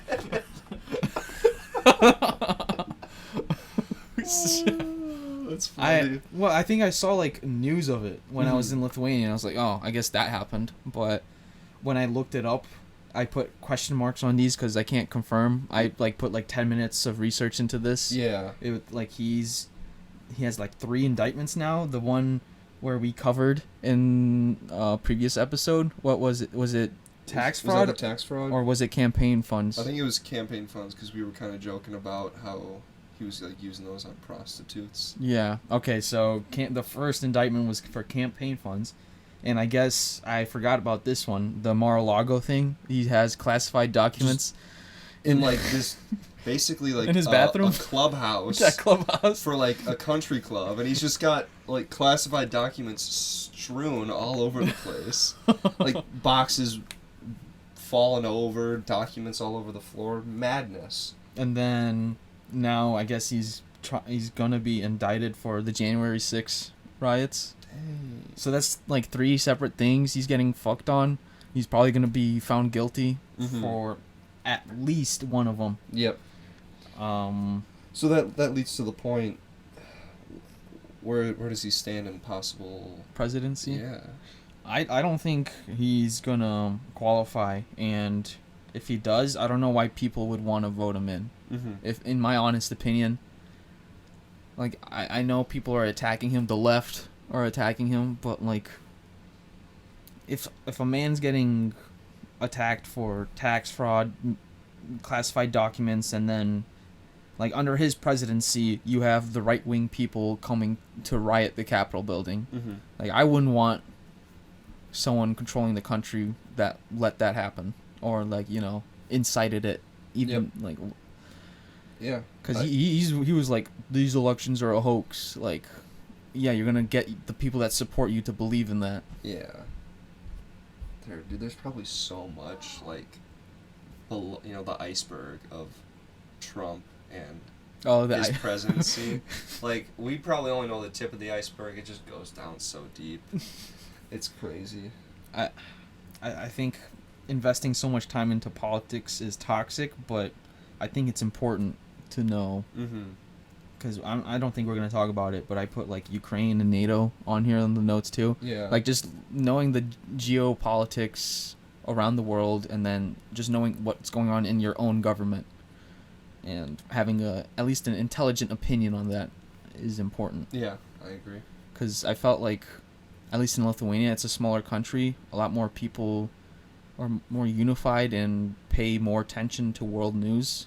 Because I was like asking other people that I was like shadowing with, or maybe like some random stranger, just asking like, oh, what do you think about Ukraine? Since NATO summit was happening in Vilnius, I was just like, what do you think of NATO, or what do you think of what's happening in Ukraine, since you live so close to it? And like, they all have opinions. They don't like that Ukraine, that war is happening, while in America, people think there's Nazis there and it's a waste of money, and they don't care about the humanitarian aspect of it. Yeah.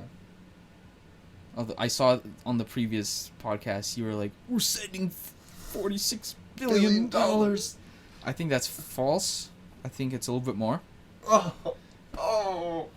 But I can't confirm. Oh, we could be pumping that money into inner city programs. What programs?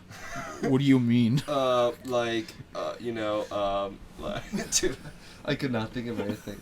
There's like a ton of stuff. You can...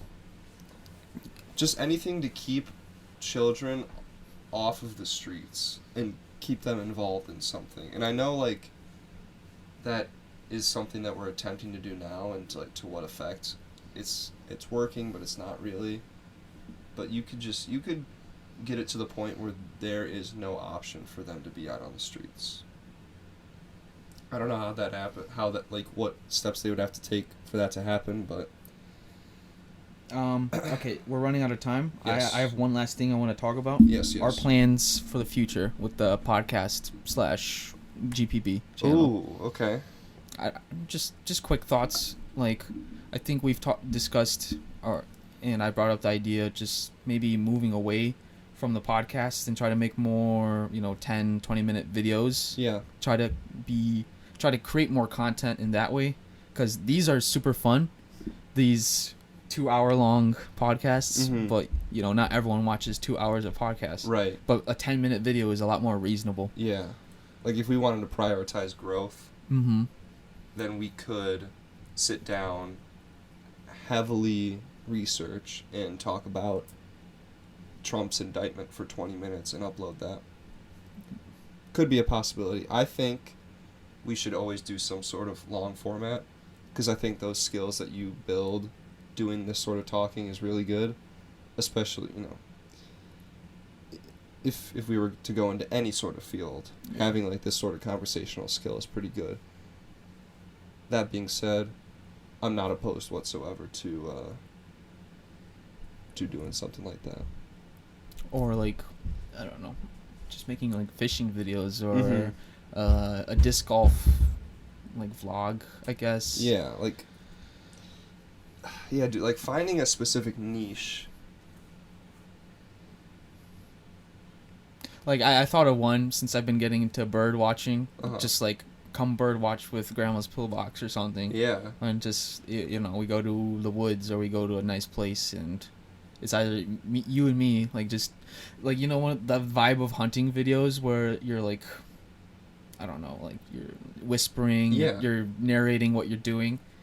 Do the same aspect with bird watching or whatever. Make it like 5 minutes or 10 minutes. Yeah, that also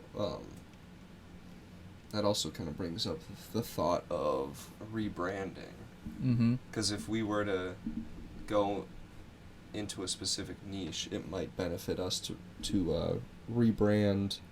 Like changing the name. Change the name. Oh, the sentimental. I know. I don't attachment. think I'd ever want to move on from Grandma's Pillbox. I think I'd always want to, like, keep it around. So, I always like the idea of what the cuck does, Adam 22. how he's got, like, the no jumper umbrella, and then he's got, like, podcasts and, like, episodes beneath him. In certain videos. Oh, Jesus Christ, Thomas. No. Your boy, No. Adam 22. Not my boy. Not anymore? No. I thought you liked No Jumper. I did. It was an interesting way to, like, get caught up and informed on, like, the hip-hop scene. But now it's just weird to listen to it. Dude, ever since, like, I wasn't aware on some of his, like, grooming stuff, and ever since Dan said that, it's not real. I haven't even touched it.